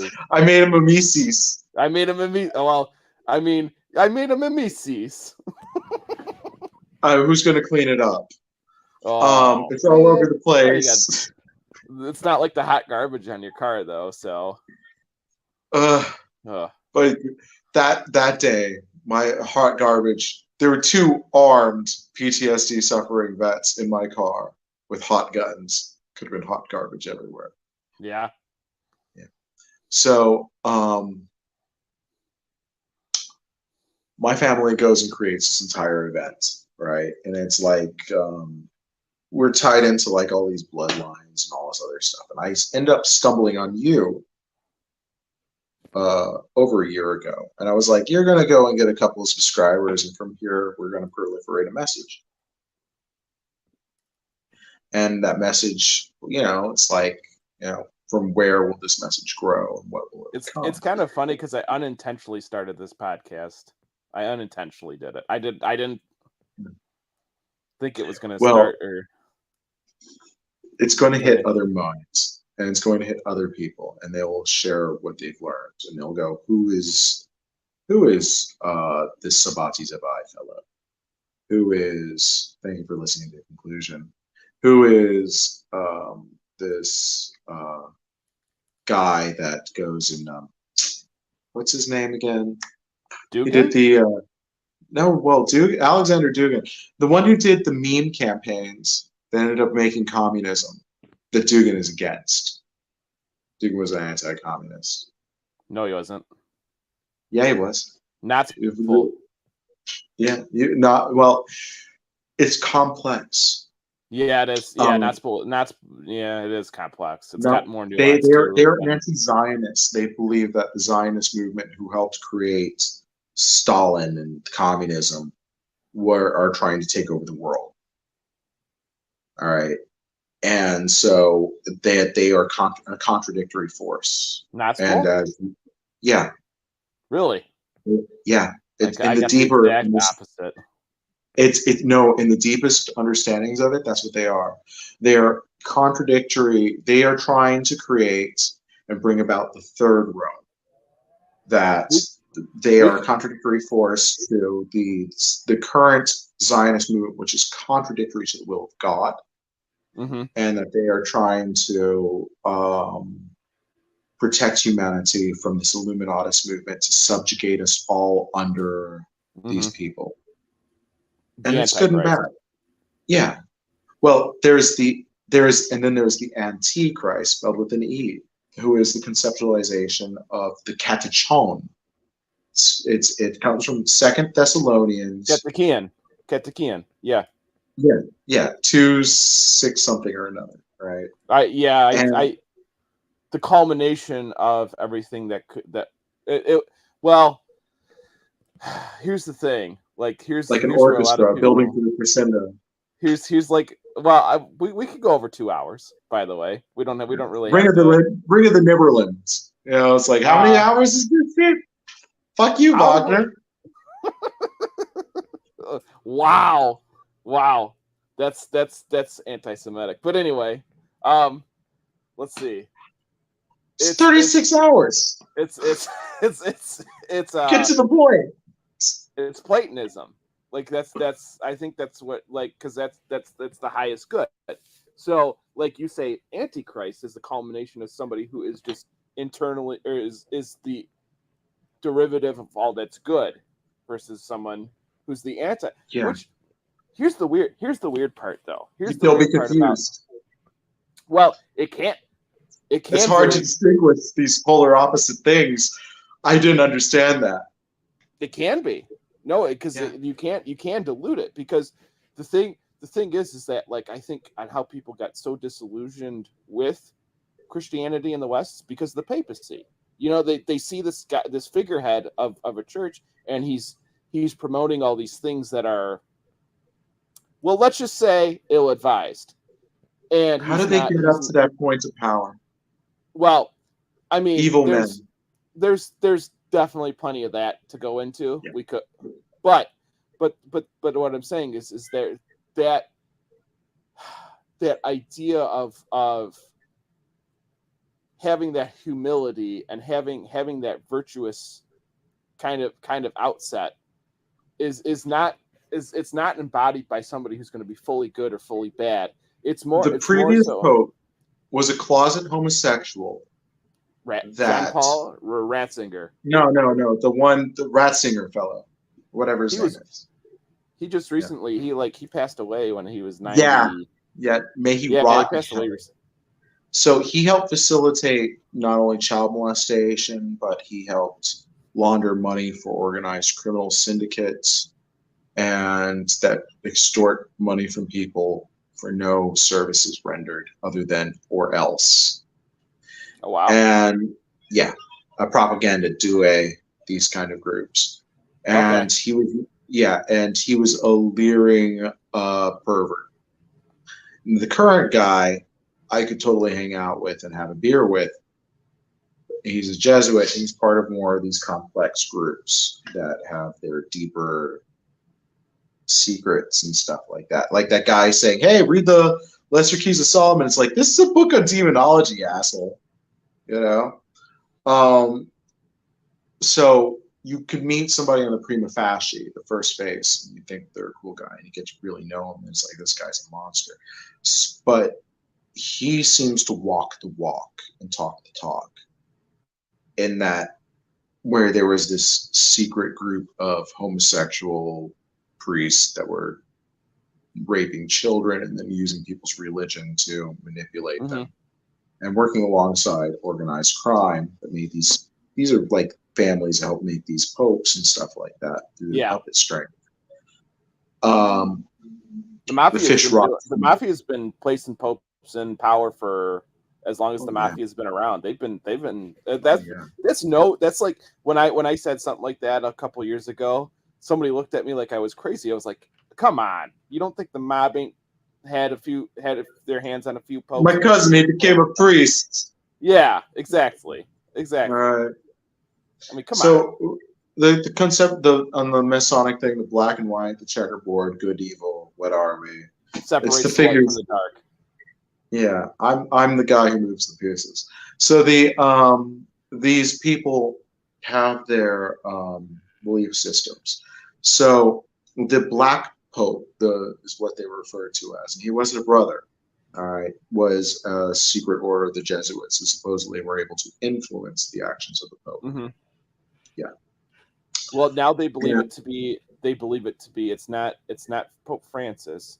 The Black Pope, they believe to be the guy in that's the head of the church in Poland, head of the Catholic Church in Poland is supposedly the Black Pope. Yeah. The true puppet master behind everything. Yeah. Well, meanwhile, Poland stares down the barrel of a gun and says, as the Ukraine is being bombarded with munitions,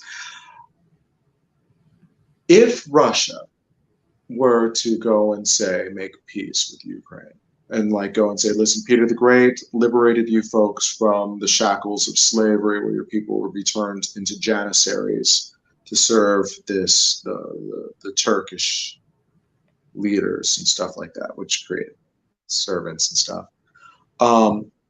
Peter the Great sacrificed many Russians to liberate them and bring their country to where they are today. And Stalin just made this unilateral decision. I shall bequeath to you this section and give it to you guys. No, man. Even though he starved him to death, but no big deal there, right? He was a monster. Yeah, he was kind of an evil prick. He was a monster. Yeah, he was an evil prick. He had Trotsky hunted down and killed. In Mexico. All right. Yeah, in Mexico. And Trotsky was a monster himself who served the Sabbatarians. There we go. SQ. Financed by them. It's all a skill. There are no good people in this. They're all monsters. All right. you ever see Enemy at the Gates? That one? Oh, yeah. Yep. Yeah. I know the grandson of Vasily, whatever his name was, the esteemed Russian sniper that they made that movie about. The guy that Jude Law played? Yeah, he became the granddaughter. Okay. And he would tell me about his name on World of Warcraft was Cherry Pah, P-A-H. And he joined the United States Army after they migrated to the United States. But he told me about when he was a child in Russia, how he would have the soldiers fight for extra rations for his amusement. He was a pervert. So, wow. So I met this person online and stuff like that. And I got to know them as they degenerated into their drug addiction and transgenderism, as they lost their identity in the new world order that we live in. Yeah. It was like, I was like, hey, you know how you can pay for all of these things that you want to have done? Credit card fraud. Let me show you how to do that. What are you going to do? Steal money from these people? What are they going to repossess your fake pussy? Oh, that's the kind of singularity I don't want to hear about. Thank you very much. The world is hilarious, and it's ironic. Yeah. It's got a lot of So irony. I've got to meet the man who fed the world and tell him to his face the consequences of his actions. I've got to meet a hero at the gates. All right. And well, their grandchild in the world that they've inherited. All right. I've seen the twisting of all these things, and it's all facilitated because my family made the accident of allowing for peasants to learn to read. You evil people. Awful. You're all awful. Awful. What am I supposed to do with you? I mean, I don't even know. But here's the other thing. Speaking of Russians, here's the thing. Like you said something very interesting that I feel a lot of people kind of overlook because of our tendency to be Westerners and us to be so used to the way things are in our society. You know, the way things are is like the whole individual concept. Yeah. Dugan. We should have ended this 6 minutes ago, by the way. Is it? I know. You got 6 more minutes. Is a multi. You know, we'll just keep going until it's my fault. Until we can't. Yeah, it is your fault. But anyway, you said there was the collapse that will inevitably happen. Is that okay? Very shortly. I don't want to say he ripped that concept off, but he saw it more as like, where am I going with this? I think he saw it as like, it has to happen. He's obviously a huge Evolan. I mean, he definitely plays on a lot of Evolan concepts. He almost, I don't want to say he damn near. I'm not familiar with that one. Can you tell me about that? Evola? The psych. You never heard of Julius? I'm shocked you've never heard of Julius Evola. I've never heard that one. He's kind of like a pagan researcher is the best way I can describe it. Okay. That's probably the best way I can describe him. A lot of nonsense. Kind of a lot of nonsensical ramblings as I find some of this stuff because, well, shocker. It's hard to contain it all. Yeah, I know, but shocker. That's what contains it all. But anyway, the thing that makes me the thing that like can drive somebody mad with Dugan is his take on traditionalism, right? And Evola's a traditionalist. Gunan's a traditionalist. Can't we go back to the way it used to be? No. The genie's out of the bottle. You can never go backwards. And if you do go backwards, at this point, it's a collapse of civilization. If our civilization collapses at this point, we will never get back up. Here we go. But that's where he was trying to make his point with the multipolarity thing, because he kind of made it in a way sound like just leave everybody else alone and kind of let them all do their own things and let them live out a culture that they want. Atlantis only began spreading its stuff when its civilization collapsed beneath the waves. So did Rome. Well, Rome was evil. I know. Rome was an enslaving empire, and Rome was so nice. Rome were dicks. Well, it's still exists too. It is an enslaving empire. It's like if McDonald's collapsed today, McDonald's Corporation, we'd have little mini McDonald's, McDougal's, McFries, McDowell's. Okay, you'd have these things pop up in their place, and that's what happened when Rome collapsed. It just reincorporated, and then like this into shit show that we see today, into the Babylonian mystery religion.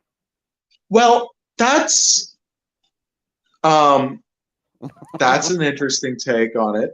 There are these people that have the city of Londinia had their secret religions and their secret things that they did, as the bunch of cousin fuckers at the upper echelons continue to fuck their cousins. Yeah, but see, the weird part is... But Einstein was also married to his first cousin also, and they were one stone. Yeah, that's weird. But anyway, what... It's breeding. Yeah, I know. It's how you get back, too. before you get this, Yeah. it's like. But what's kind of crazy about that is on how you have when somebody like Dugan says collapse, or this thing is gonna end. All of a sudden everybody's trying. Everything comes to an end. There will be a last trumpet. Let's not go that far. I don't want to turn because he's too weird for me when it gets like that, because he should be staying in his lane and he's not in his lane. That's the other thing that makes me mad about Stay in his lane. He needs to stay in his lane. Snap your fingers while you say that too. Yeah, I will. Because he's not speaking from a place of wisdom. He's kind of nonsensical in some of that stuff.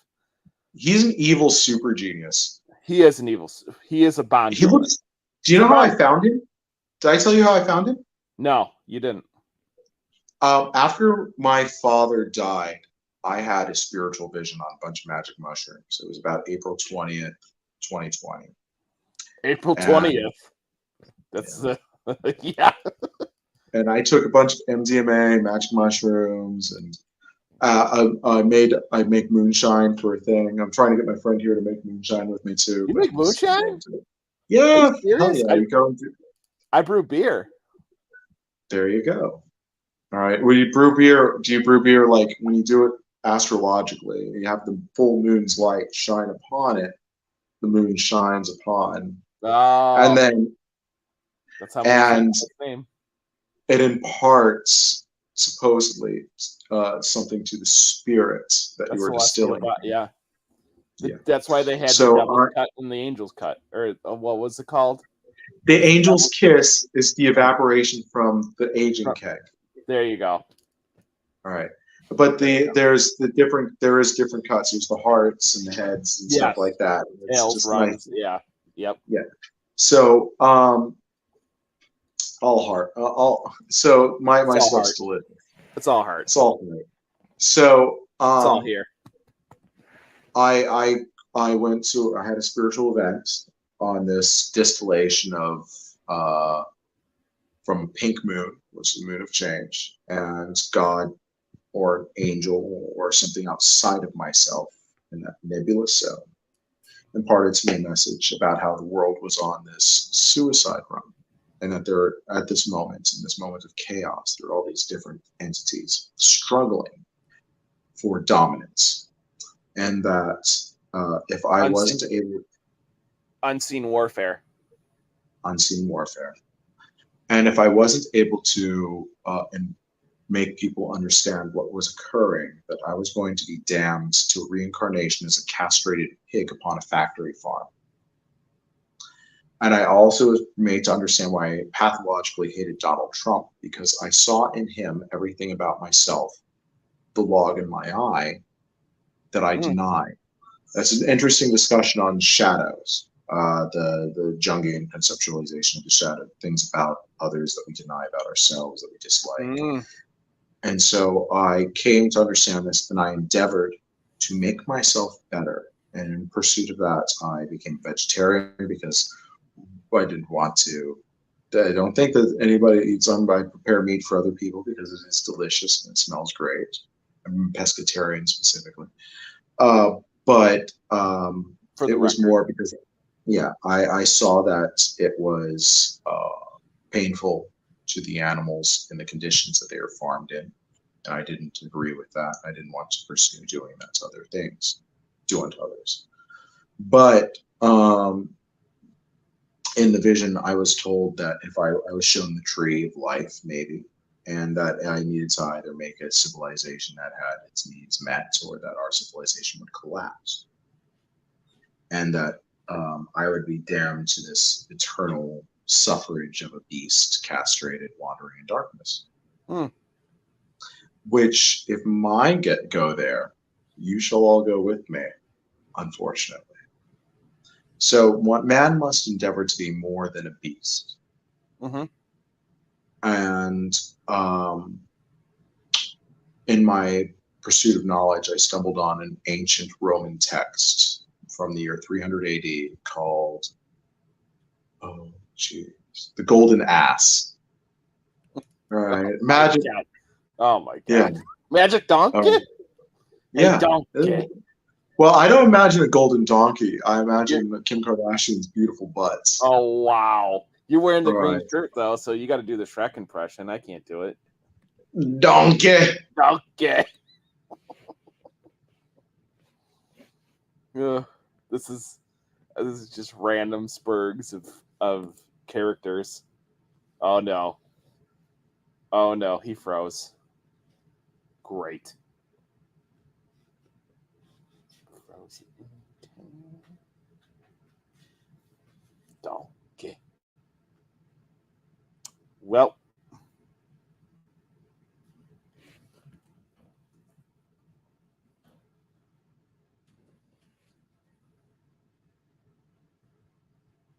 I guess that completes the broadcast. Yep. Definitely frozen. See y'all. Damn. Oh. He might come back.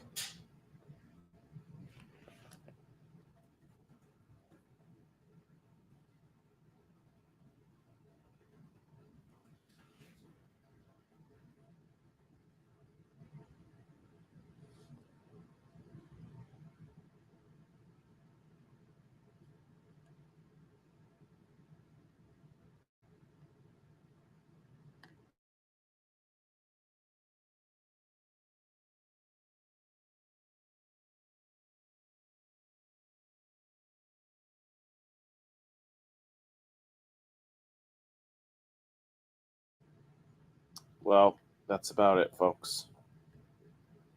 See y'all later.